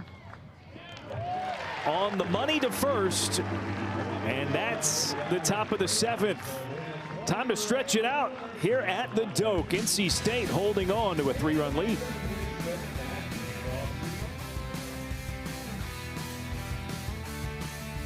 In Raleigh, a look elsewhere in the ACC. Florida State 9-3 winners at Virginia. They take the series 2-1. Louisville trying to save their series. Man, how about the Duke Blue Devils? Wins in each of those first 2 games against the Cardinals, and then another rubber match. Boston College and North Carolina coming down to the wire. I mean, you just think about the talent this year. I mean, ACC is always a top conference, but I feel like this year it is really, really tough to have success in this league. Especially when you get some of the unexpected results. Like, again, I mentioned a Duke team that really had to scramble to get a roster together under a first-year head coach in Corey Muscara, but they're relentless, right? They're pesky. They don't go away. Freshman left-hander taking the mound now for Notre Dame. Dylan Singleton. It's a swinging foul ball. And first strike to Luke Nixon. I like the matchup towards Singleton on this, because, I mean, especially lefty on lefty, his arm slot too, it's kind of like that 3/4 arm slot. It's coming across his body. That's just so tough for a left-handed bat to feel comfortable. Fly ball off the bat of Nixon. Carrying back to the track, it takes Birkland, but that's the first away.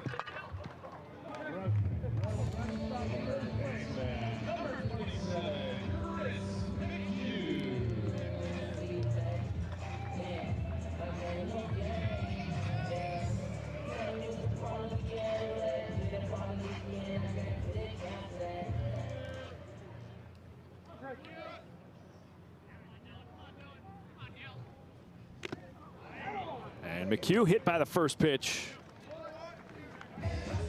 So that's another inning with a base runner for NC State. Again, 4 runs in the first. They've not scored since, although they've had someone on the base paths, at least 1 runner in every inning.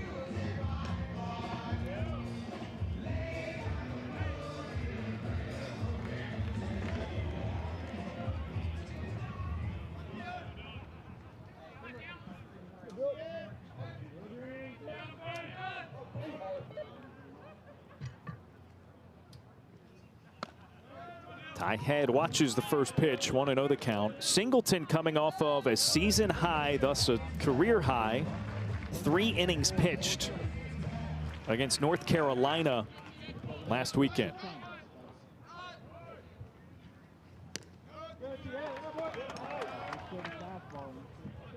Such a tough matchup with Ty Head up at the plate. I mean, we talk about how you can get him 0-2 and then he'll find his way back into an even or full count. Right here, starting 2-0 is definitely make things a lot harder. Head skies it out to center. Logan there. 2 down.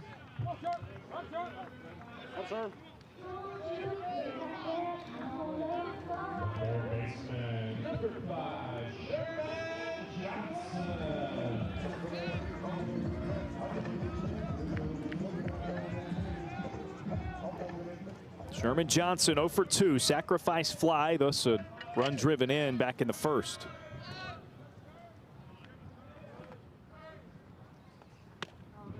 Scoots out of the way, 1-0.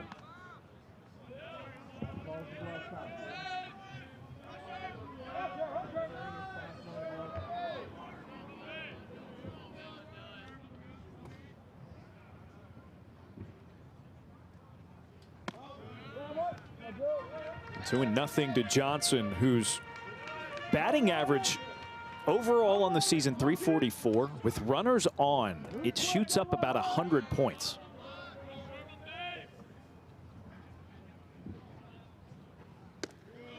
But that's the thing, you know, that's why he's hitting in the spot of the lineup where he's hitting, because you can rely on the guys in front of him to get on, and then really he's known to do this.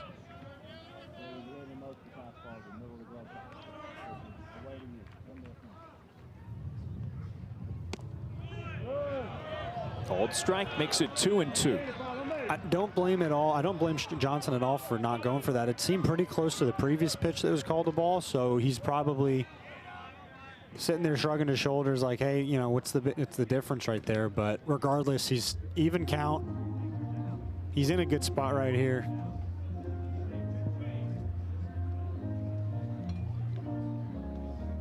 You know, sometimes you can see this be sort of a crafty timeout called by a head coach.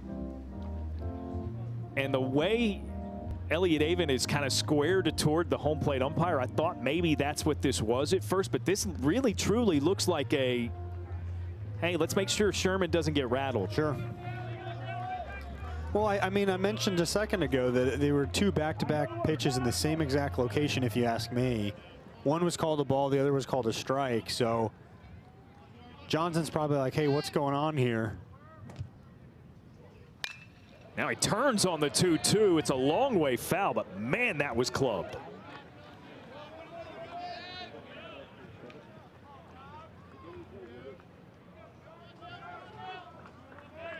Something I observed watching BP earlier today, pregame, is Johnson prioritizing staying inside on the ball. Sure. Which helps with hitting from both sides of the field too, but I saw him during BP and he was putting them over the left field wall. He's got the potential. I think he's only got 1 home run this year, 1 or 2 home runs this year, but he's got the power.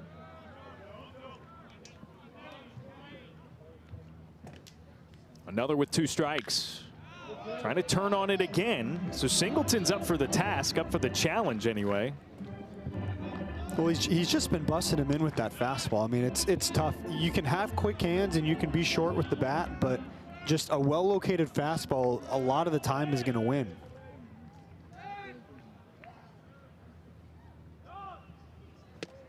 Swing and a miss.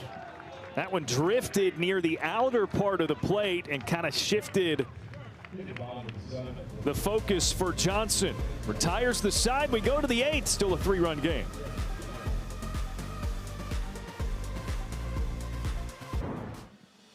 7 innings down for Jacob Duden of NC State, and here he is out to begin the 8th inning. He's gone 7 now 3 times this season. Most recently, prior to today anyway, in his first conference outing against Boston College. He's done a great job so far. I mean, not typically the outing we normally see out of him, and I don't mean in terms of length. We've seen a lot of the time, you know, he'll get up to the kind of 10 strikeout number type day. 6 still a good amount, but you know, doing a good job of just utilizing two pitches for the most part and letting his defense work. He's getting a lot of weak ground ball and some soft fly ball action. 9-1-2 in the order, so this appearance against Brandon Logan wraps up his 3rd time through the order. Drops it low to make it 2-1. Logan 0 for 2, a grounder to short, and a strikeout so far.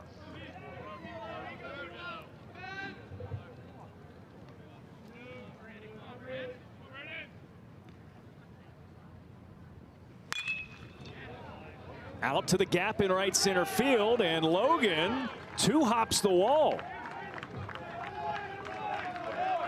It's a stand-up double to lead things off for the Irish, just their 2nd extra base hit of the day.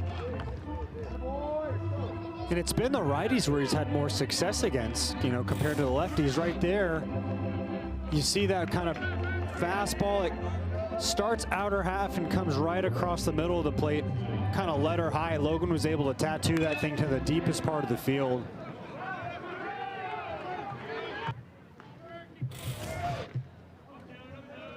And not only has he had success mainly against righties today, but he's had a lot of success against Logan.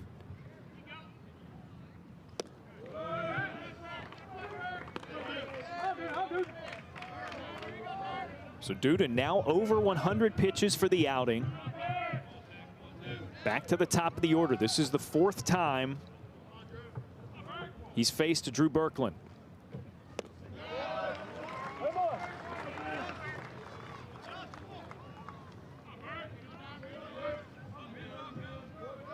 Some light warming up happening in the NC State bullpen. Luke Hemrick, as well as Danny Heinz, warming. Obviously not the outcome that Duden wanted against Logan, giving up a big-time double to start the inning, but doing a really good job coming back and pounding the strike zone, getting ahead right here. It's a 1-2 on Berkland.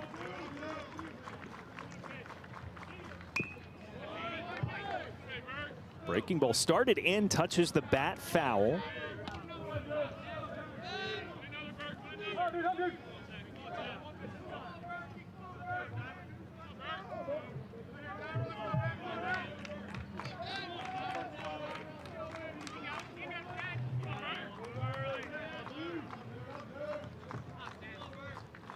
Another 1-2. Berkland drives it, but foul.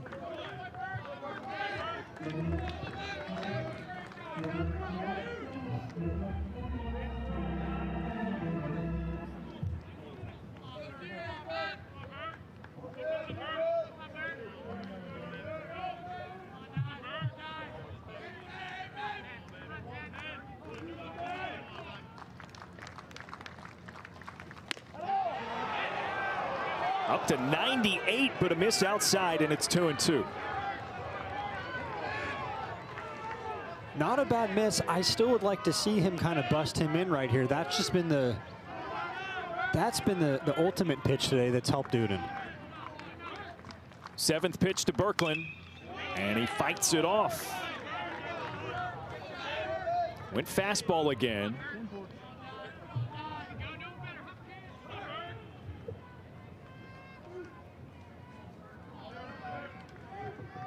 Yeah, and that is the exact pitch that got Berkland his last time up in the 5th, too. Fastball that was kind of running up toward his face. It's lofted out to left field.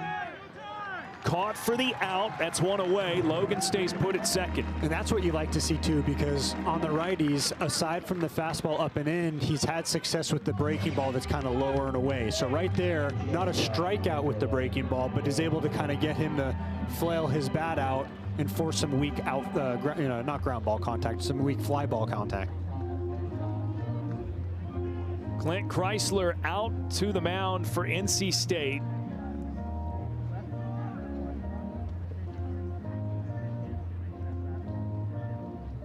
Hemrick and Heinz still going. Looks like the lefty Hemrick might be ready. But I don't know, the body language didn't suggest a switch was going to be made, and it's a pat on the chest instead. Chrysler headed back to the dugout. And you know, I'm not guaranteed that this is what was said, but I thought I could tell, you know, reading the lips, Duden saying that he was feeling good, he wants this guy. And that's what you want. You want a guy that's out there that wants to compete, that want, you know, especially he's got this monkey on his back with the lefties today. They're, you know, hitting 400 or 500 against him today. So if you can get this guy right here, that'd be big. 1-0 to Noah Coy, who singled in the first, but is 0 for 2 since. A ground ball to first and a fly ball to left.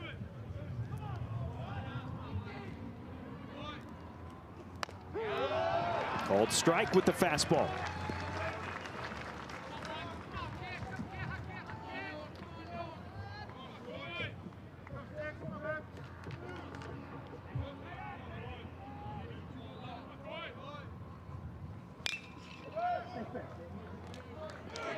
Bouncer foul, and it's strike 2.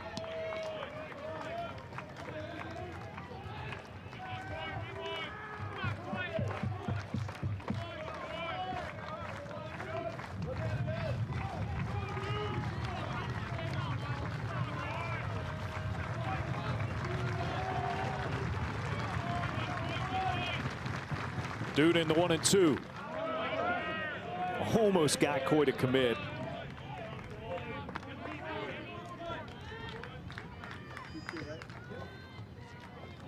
Great location too. I'm okay with that. You know, you don't want to give this lefty something too good to hit, and you got a great backstop. You know, Lanfear does a great job bodying up right there on these low pitch breaking balls. Now a 2-2. Full count.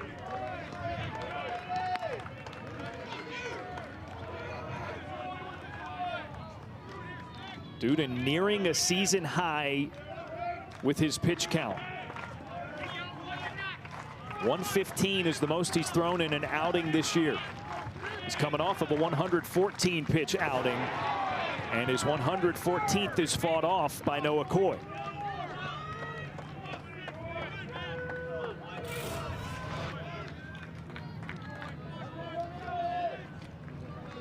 And right there, just barely getting bat on ball.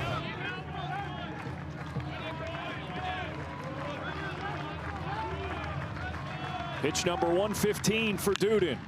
And it's blooped into the air in left field. A running catch. Pulled in by Johnson. I can't say enough about Johnson over there in left field. I mean, that took a lot of hustle to get down the line there too. It kind of just looks like he glides though. It almost seems effortless. And you know, that's a big time catch too. That's a potential extra run right there that he saved. Look at the jump and the ground covered. I mean, that was not a high fly ball. No. It got where it was going to be pretty quickly. Down into the turf, 1-0 to Mark Quattrani. And another timeout called, so Clint Chrysler quickly stepping out toward the mound. And the call is being made.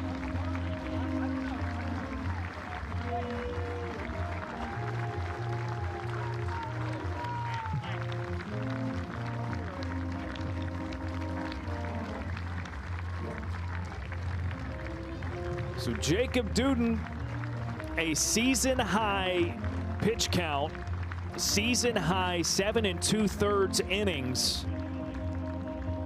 giving up just the 1 run. He's responsible for the guy at second. I mean, I think it's fair to say best start of the season so far for Duden. I agree. I mean, that was a big time outing on Jacob Duden's. The thing is that wasn't having a whole lot of success against lefties, but when it mattered, he really bucked up and did a great job. Overall, a great outing today.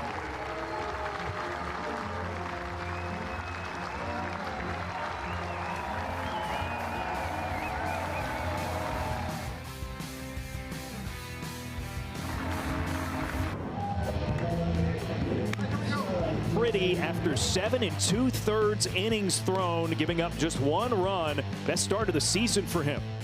I mean, he did a great job of settling in and doing an unreal job of capitalizing with 2 strikes today, striking guys out that, you know, we're talking about 300 hitters. Really battled up there. Had, you know, worked with some guys on, all around great outing.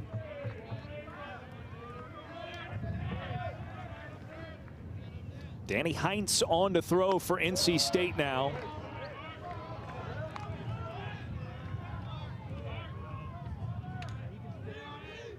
Returning home after some time both at Penn and Alabama as a redshirt senior when he didn't see any playing time last year. Gets a swing and a miss. And it's 2-1 to Mark Quattrani.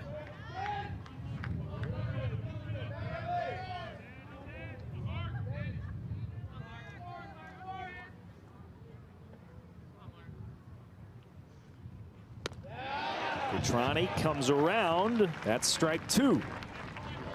Regardless of if you're Duden or if you're Heinz, doing a good job of establishing that breaking ball low and out. It's just really been the Achilles for Notre Dame's right-handed bats. 2-2. On the ground, just foul.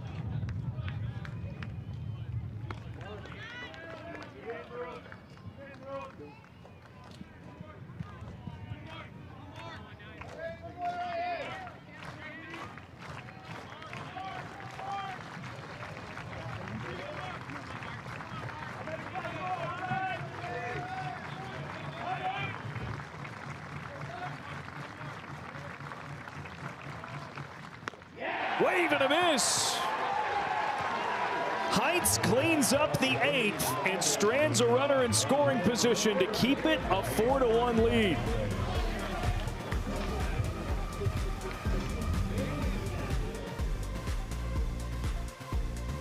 Facility enhancements recently. Brand new locker room, a lot more spacious.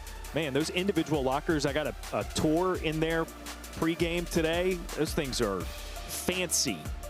A lot of space with the new cages. Great technology in there as well. And then player lounge, the ping pong table is a big hit, I understand. I can tell you this, I remember when they first broke ground, you know, early last year, like before last season, and you know, we knew it was going to take a little bit of time, but boy, is it fun to look at and kind of walk through when you actually have the opportunity. And you know, that's what you need nowadays if you want to compete, you know, as a school or a college baseball team. That's what really attracts, you know, young players. They want to be able to feel supported, whether it's the coaching staff or the school or the facilities, and I think it's going to be a huge difference maker. You walk inside and it has been named the Elliott Avent Clubhouse in honor of the 30th year head coach of the Wolfpack program, who's making some moves here in the bottom of the 8th inning. A pinch hitter to lead things off. Andrew Wiggins replaced as the DH, and it's Brandon Novy. I like this call too. He's kind of my, you know, personally, he's kind of my go-to guy late in the game if you want to bring someone off the bench. We saw him earlier this season get called off the bench and put in the lineup. Took a ball over the batter's eye. I think it was for a walk-off home run. Yeah, one of his 3 home runs on the season.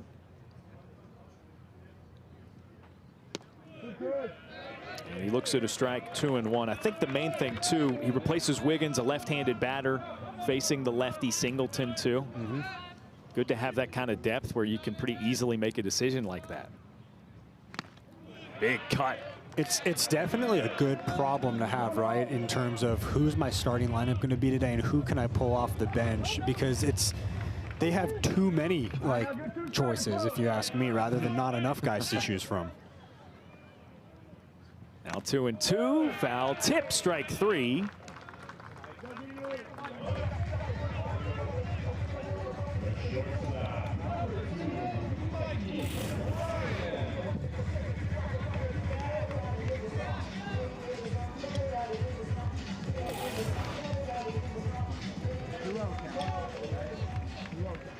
So one away for Mikey Ryan.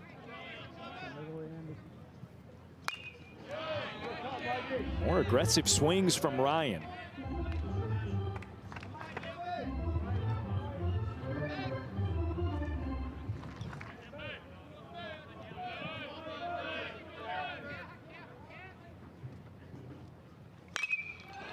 High drive into left center field, and Mikey Ryan leaves the yard.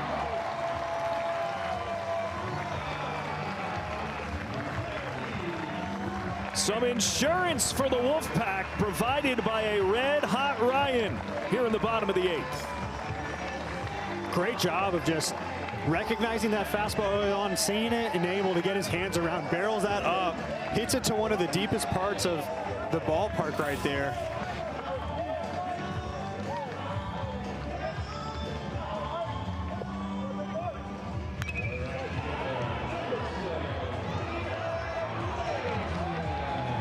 Home run number 6 on the season for Ryan.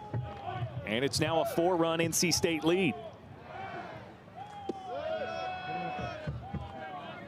And I'll tell you what, right now NC State, they're willing to take whatever they can get from an offensive side, because Notre Dame, I mean, that's a good hitting team. Duden's done a great job, along with Hines, of keeping them kind of quiet for the most part, but you give them the opportunity and they could chip away at this. So I say that to say, NC State's got to be able to get their runs where they can. Another 3-hit game for Ryan, who was 3 for 4 at the plate with 2 doubles in the win last night.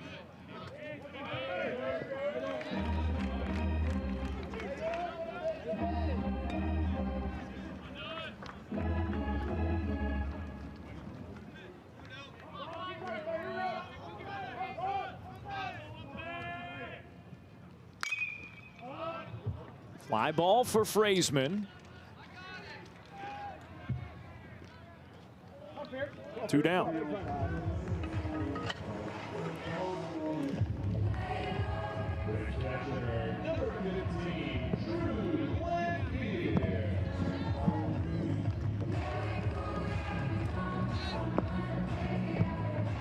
And we know, Sean, the numbers, the 4-run difference, because a one swing can't beat you, right? There's the ideology that's very important. That's the first run that's crossed for NC State since the first inning. Yeah. So that feels pretty big headed into the 9th. And it's not like they haven't had opportunities, right? Because they've been able to get guys on base. It's just been a matter of bringing them in. Lanfear does not come around there, 1-1.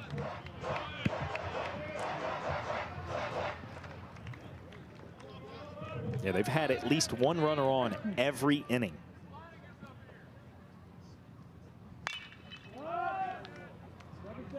Another pop-up, shallow right center field. Logan comes in and makes the catch to retire the side. So one hit, but a big one. Solo home run for Mikey Ryan. His 3rd hit of the day makes it a 4-run lead for NC State as we go to the 9th. 4-run deficit for Notre Dame. It's Bino Waters, Jace Lee, and Mason Barth, the 3 scheduled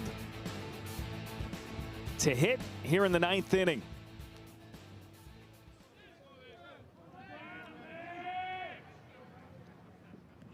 Danny Heinz with a first pitch strike on the fastball to Waters, who's 1 for 2. Single, walk, and a strikeout so far in the game.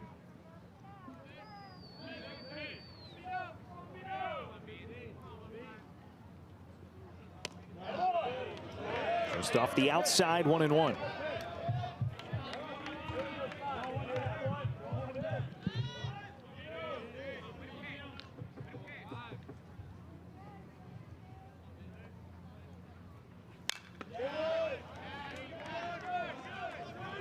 Defensive replacement for NC State, Wyatt Pfeiffer in the game at third in place of Sherman Johnson. We saw that last night, and he actually made the final play of the game. Another great defensive third baseman. He's someone as a pitcher I trust in a huge way, especially with big bats coming up.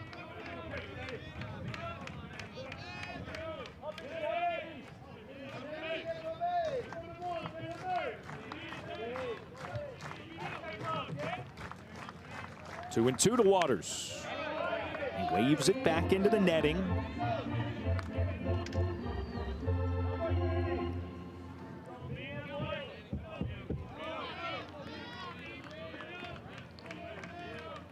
Danny Heinz looking to close it out for the Wolfpack. Winners in games 1 and 2. And now a full count.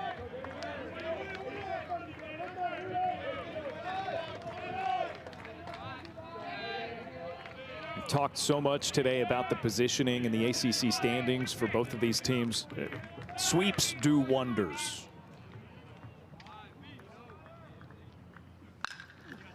Waters inside outs it to deep left center field and gone.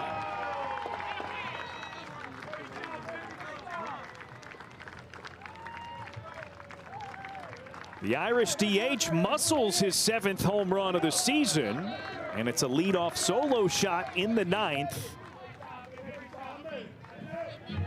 And that's why he's in the cleanup hole. He's got the strength. He's got, you know, the hands are quick enough, the strength's there.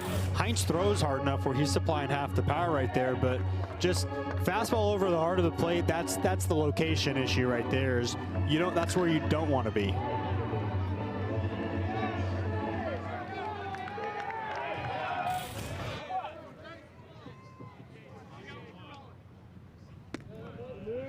So a leadoff home run in the 9th for Notre Dame.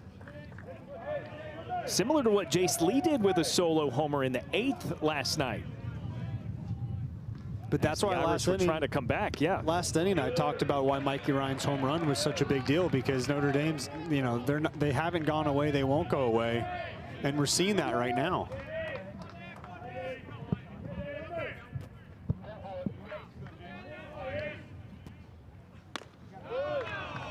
And now 3-0 to Jace Lee.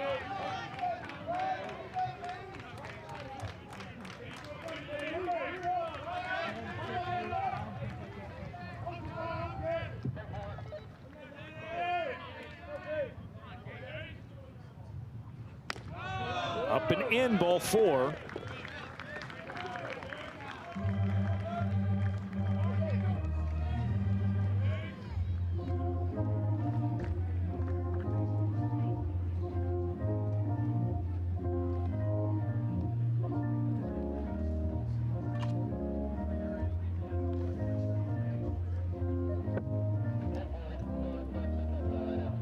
Collins Black, number 16 there. That is also Anderson Nance.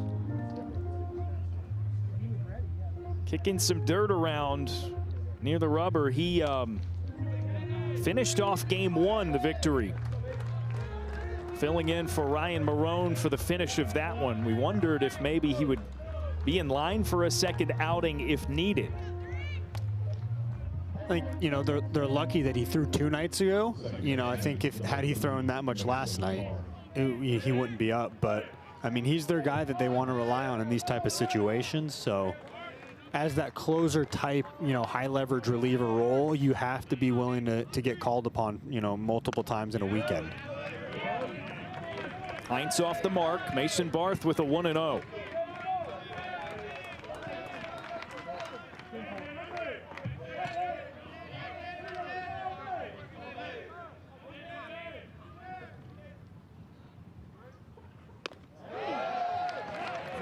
Barth begins that stretch of 4 consecutive freshmen hitting for the Irish.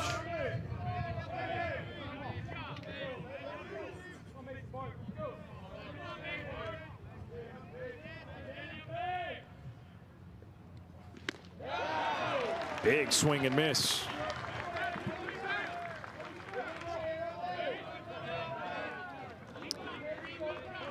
I feel like the scouting report so far today should be 0-2, 1-2. You really got to establish a good, well-pitched breaking ball right here. Something outer half low in the zone. Breaking ball, and that's drilled out to left field.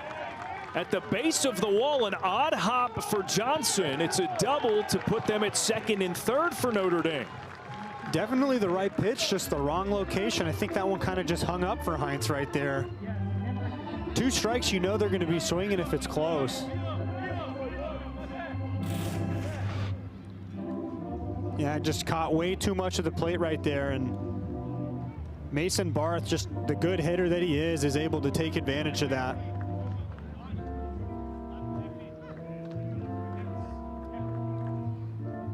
So don't look now. Tying run coming to the plate for Notre Dame. And it'll be a pitching change. Another one for NC State as Danny Heinz is through with his outing after facing 4 batters. He struck out the first one to retire the side in the 8th, but then it went home run, walk, double. And left-hander Luke Hemrick will take over, maybe just for 1 batter, to face the lefty Dylan Passo of Notre Dame. Still no outs. Wolfpack trying to close it out in the 9th.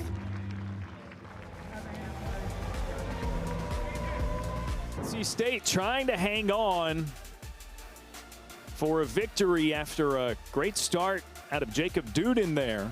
7 2/3, a season high. Bino Waters with a solo home run to begin this 9th inning, and trouble on the base paths. They're at second and third. So the tying run coming up to the plate.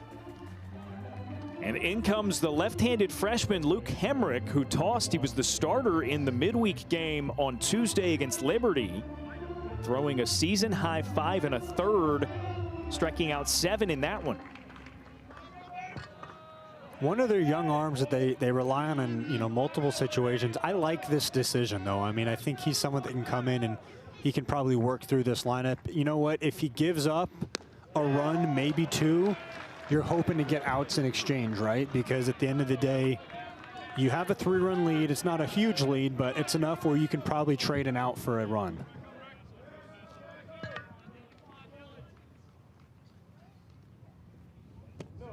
Dylan Passo takes, and it's 1-1.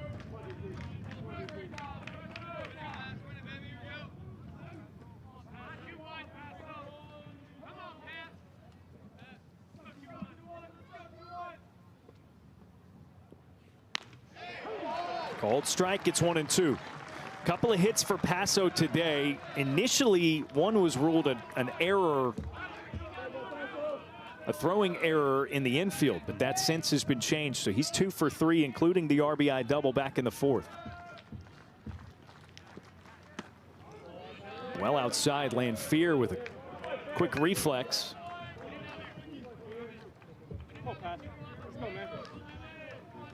Can't say enough about him defensively. He's done such a great job being able to manage the pitching staff, but does a great job with a lot of these pitchers have crazy wipeout pitches, and he bodies up, he catches them well, frames them well. 2-2, fouled back. Passo will see another.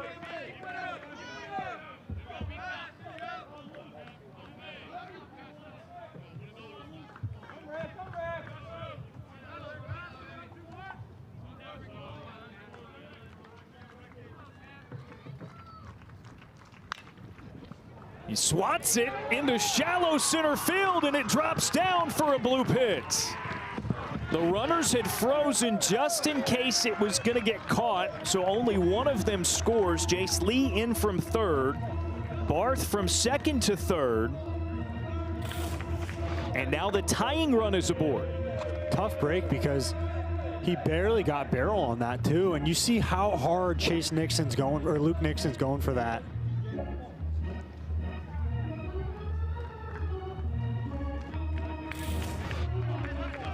You could tell he wanted that so badly.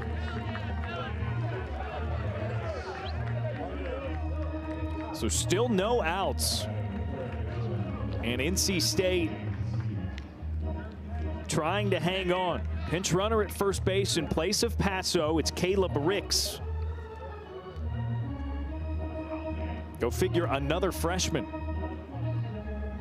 Big spots, big opportunity for the youth movement in this Notre Dame lineup. All the way down their roster, and another pitching change is going to be made. So yeah, Hemrick's responsibility was just the lefty-lefty matchup. Now the Wolfpack will go back to the bullpen as Jamie Z steps up to the plate for the Irish. And it is Anderson Nance. He finished out the game with 2+ innings of work in game 1 of the series, trying to secure the sweep for NC State. He enters with runners at the corners and no outs in the 9th.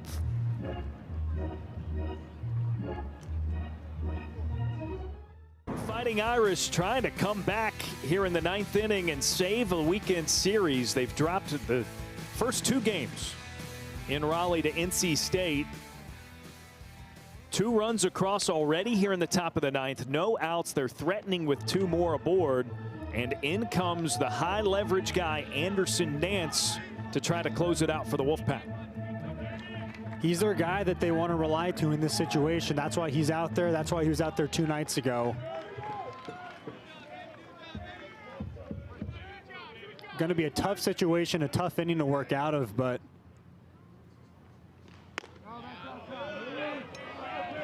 it's a 1-0 count to Jamie Z. He finished what NC State ace Ryan Marone started on a Thursday. 2 1/3, no runs. You see just the 2 hits and 1 walk. Z looks at a strike, gets 1-1. The freshman third baseman for Notre Dame is 0 for 3.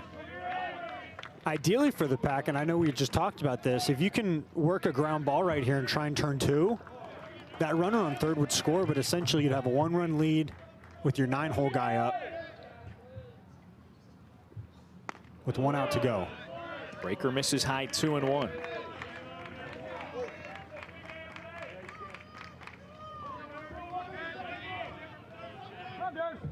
Wolfpack infield does look to be playing it that way. Squeezing the middle just a little bit. Corners are close to the baseline. And it's a drive to right field, down for a hit, the first of the day for Z. It bounces to the wall. 1 run scores. Ricks, the pinch runner, on his way, slides in safely, and it's a tie game.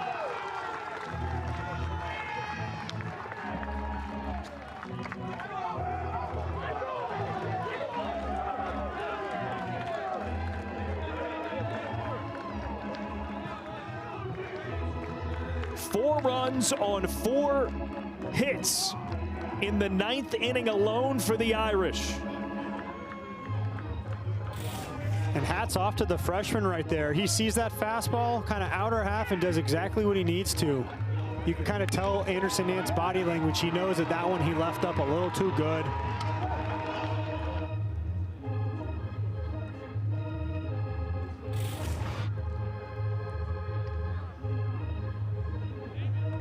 So an offensive conference here for Notre Dame. And there still are no outs. Runner in scoring position. Brandon Logan, the batter, smoked a double his last time up.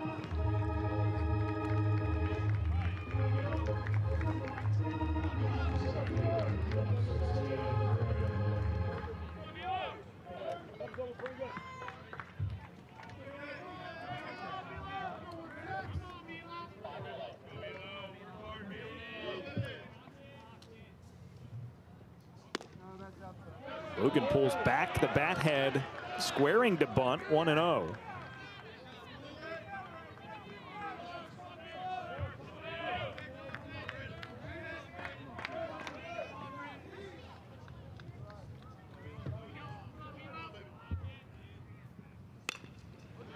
Drops it. McHugh in from first, flicks a throw over, and it gets Logan, but advances the runner to third. Great bunt right there by Logan, doing exactly what he needs to. That's the advantage you have when you have no outs. You're able to sacrifice that bunt out because you know you're moving that guy over. You have less than 2 outs, and you got the winning run 90 feet away. For the top of the order as well, Drew Berkland is hitless today, 0 for 3, but you know he would love to do a job here and give his team the lead. And I'm not sure he's going to be facing Nance.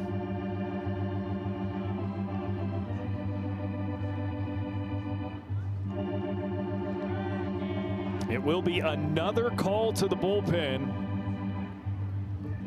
for the Wolfpack.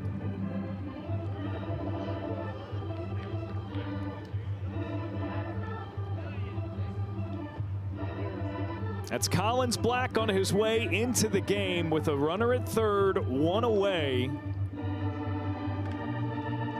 And after 4 runs on 4 hits in this top of the 9th inning, Notre Dame has the game tied with a great chance to take the lead.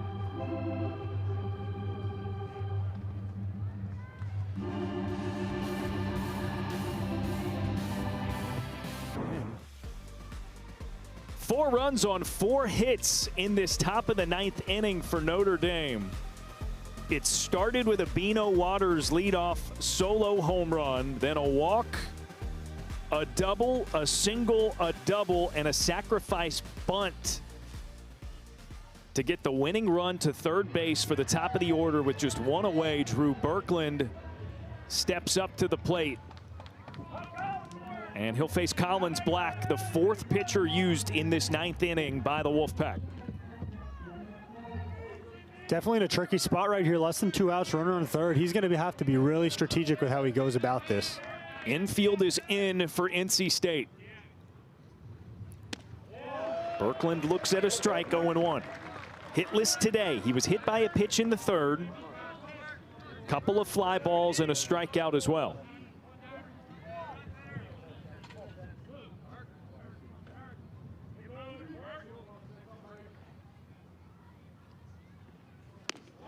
Swing and a miss, 0-2.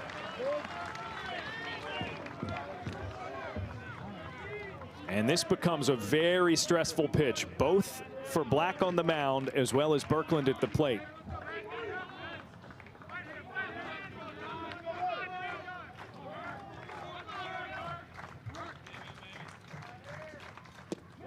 Berkland holds off.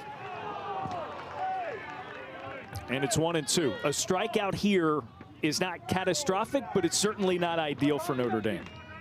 You can get out and still score that run to take the lead, just not with a strikeout. I would say anything but a strikeout is what you want. I'd put my money that even infield's playing in, but you could probably score this run with a semi-decent ground ball.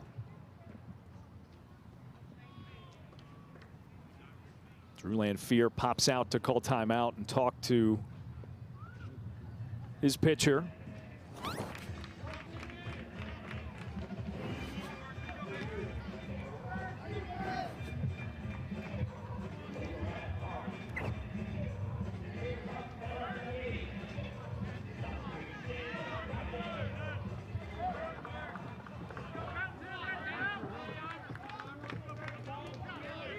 Jamie Z, the runner at third base.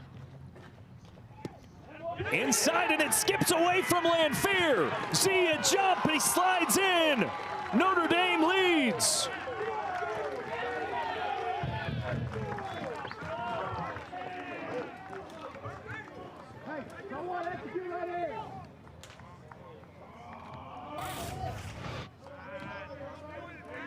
Now right there, just a breaker that got some totally flattened out and backed up on Collins Black.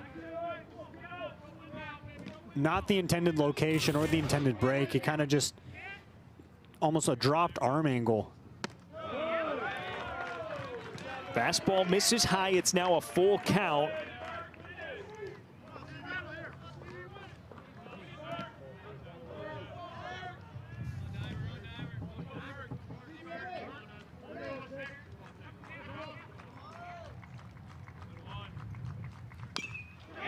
Berkland taps it foul.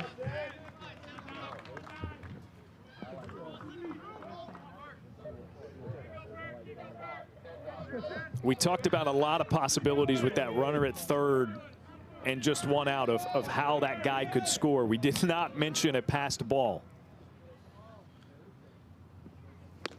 Swing and a miss. Berkland down on strikes. That's 2 away. Before that strikeout, though, in between the run and scored from the pass ball and before the strikeout, think about the pressure that was taken off Berkland, though.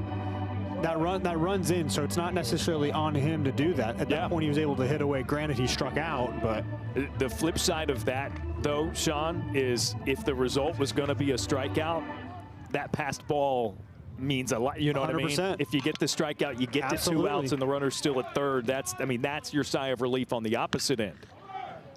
Chopper down the line, but it bounces foul.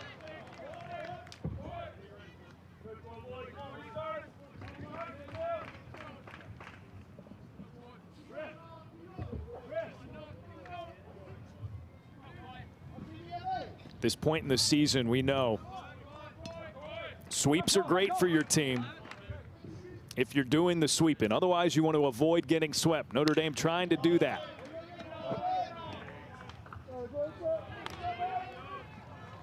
And frankly, as a team that is projected as a regional team, it goes a long way toward keeping that projectability. Absolutely. If you're a team like Notre Dame.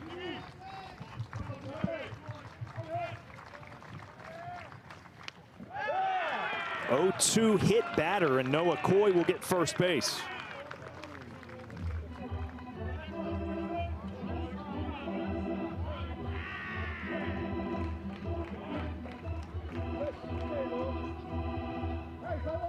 Now Mark Quattrani heads to the batter's box as the 9th hitter of the 9th for Notre Dame.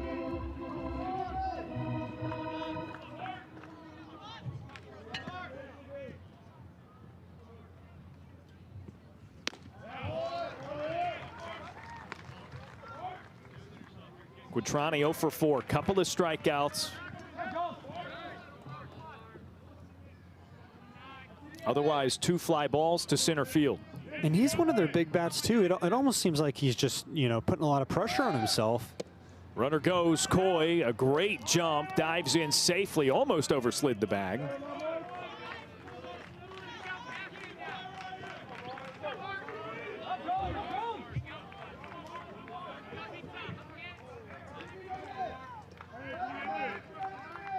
Yeah, it's been a tough weekend for Quattrani. He was 1 for 5 yesterday. Because we see him, he's been aggressive. He's swinging a lot of stuff. I think that's, his 2 strikeouts were swinging strikeouts as well. So I don't know if he's just tensing up too much with 2 strikes, but.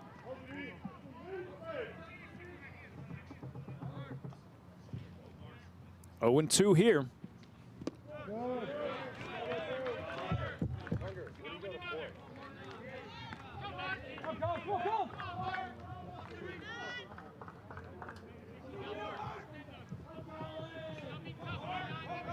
Base hit with that runner at second could make it a 2-run game.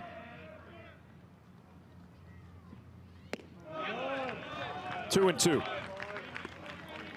At this point, if you're Collins Black, you want to just you gotta pay attention to where your misses are and how your body, in terms of your delivery, is going to correlate to where you're throwing.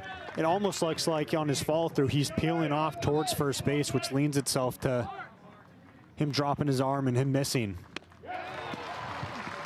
Got Quattrani swinging on the 2-2 pitch to retire the side.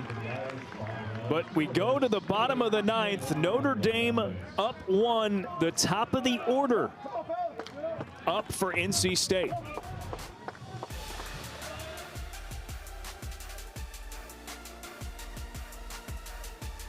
One-run lead for Notre Dame. It didn't appear it was going to be that way when we entered the 9th, but 5 runs across for the Fighting Irish in the top half, courtesy of 4 hits, a walk, a hit batter, a passed ball. A chaotic sequence for the NC State Wolfpack, but they do find themselves with the top of the order up, trailing by 1 in the bottom of the 9th. Given the unfortunate defensive half and pitching performance they had last half inning, this is the best potential thing to look forward to, is that you got your 1, 2, 3 guys up to see if they can make this a competitive game still. Rhett Johnson with a 1-1 count. Johnson, Nixon, McHugh, the 3 due up. They've had pretty productive days.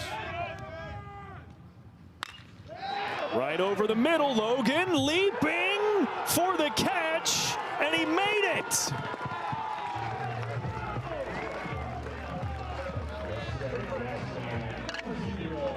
It saves a leadoff hit. Brandon Logan was shaded up, and he got a tremendous jump falling forward on it. And that's a pretty gutsy decision too, to go for that, because that's kind of a low-angled hit. If that goes past him, that is potentially a triple or potentially the tie run right there. So, I mean, you got to either commit to that in terms of going for it or not.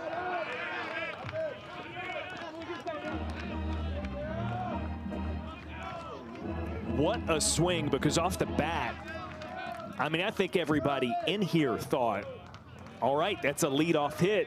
Tying run is on.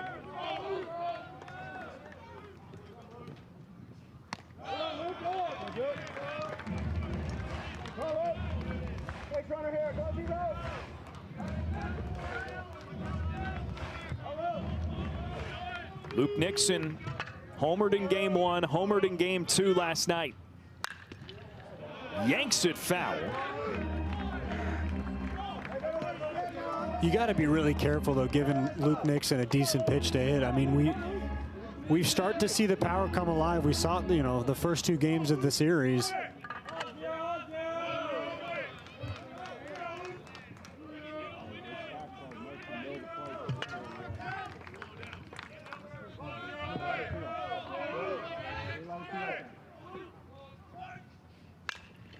And it's ripped through the right side of the infield. Nixon aboard with 1 away as the Wolfpack tries to tie or win it in this bottom of the 9th inning.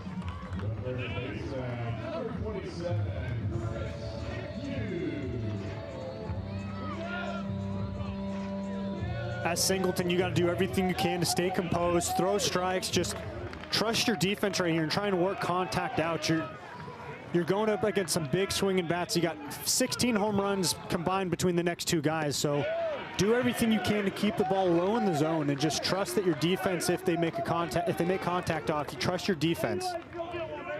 Off speed, gets a swing and a miss. This is the 2nd time McHugh has faced Singleton. He was hit by pitch his first time.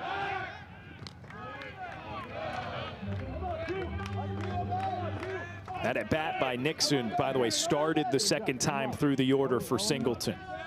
So that was the 2nd time those 2 had faced off.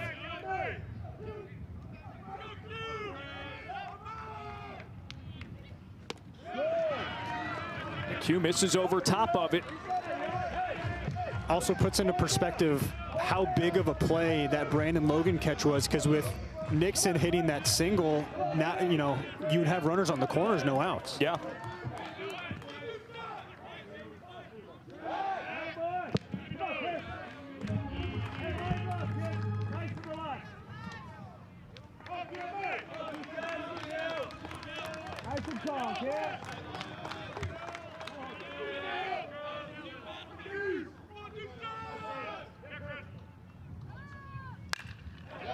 Drive to the corner and right. Extra bases for McHugh. He's on his way to 2nd. Nixon holds up at 3rd. Just 90 feet away from tying it.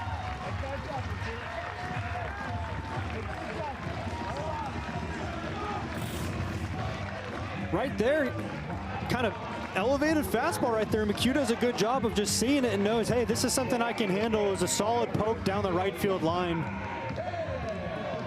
Nixon held up, though.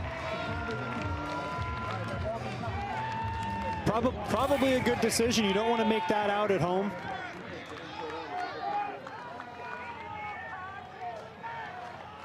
And it's going to prompt a visit to the mound for Notre Dame.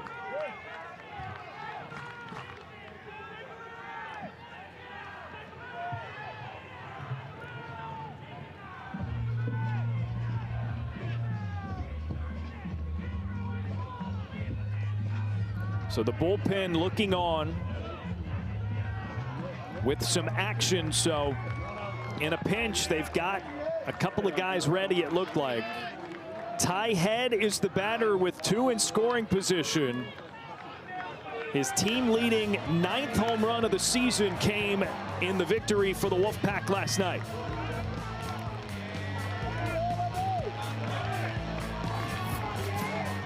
He's hitless today, though. Infield is in for Notre Dame. That's strike 1. Such composure, too, at the plate. Like you said, hitless, but kind of an intimidating presence.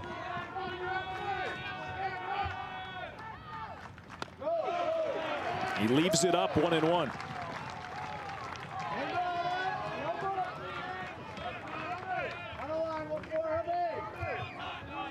Not an easy out regardless. Singleton's got to do a lot right here to make sure that he minimizes everything. Ball low, 2-1 to Ty Head.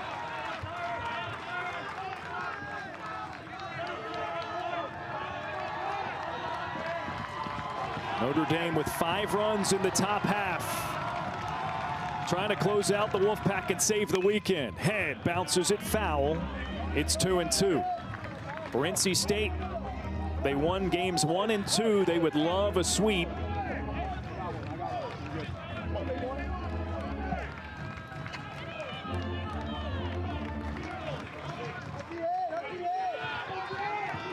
And a base hit could potentially do it. Head bloops it into the air, right center field. It's down. And it's a Wolfpack walk-off.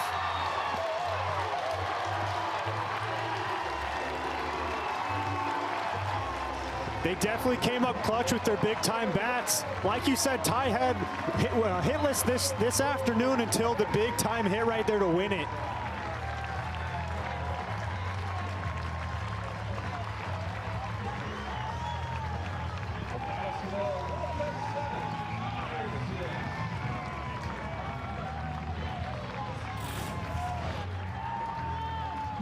Not the hardest hit ball, but just gets it right over second base, and that's perfect placement for there to be 2 runs moving in.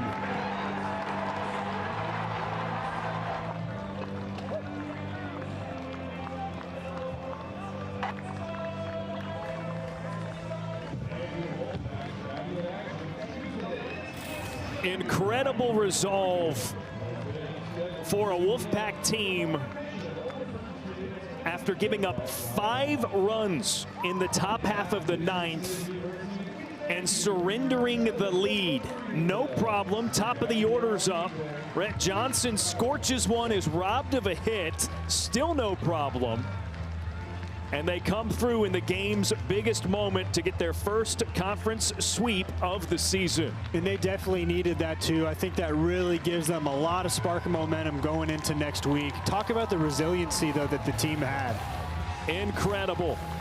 For Sean Adler, our producer Lucas Raycraft, director Tim West, the rest of our great crew from Raleigh, I'm Darren Vaught. Final score, NC State walks it off and takes a sweep of the weekend, 7-6 over Notre Dame.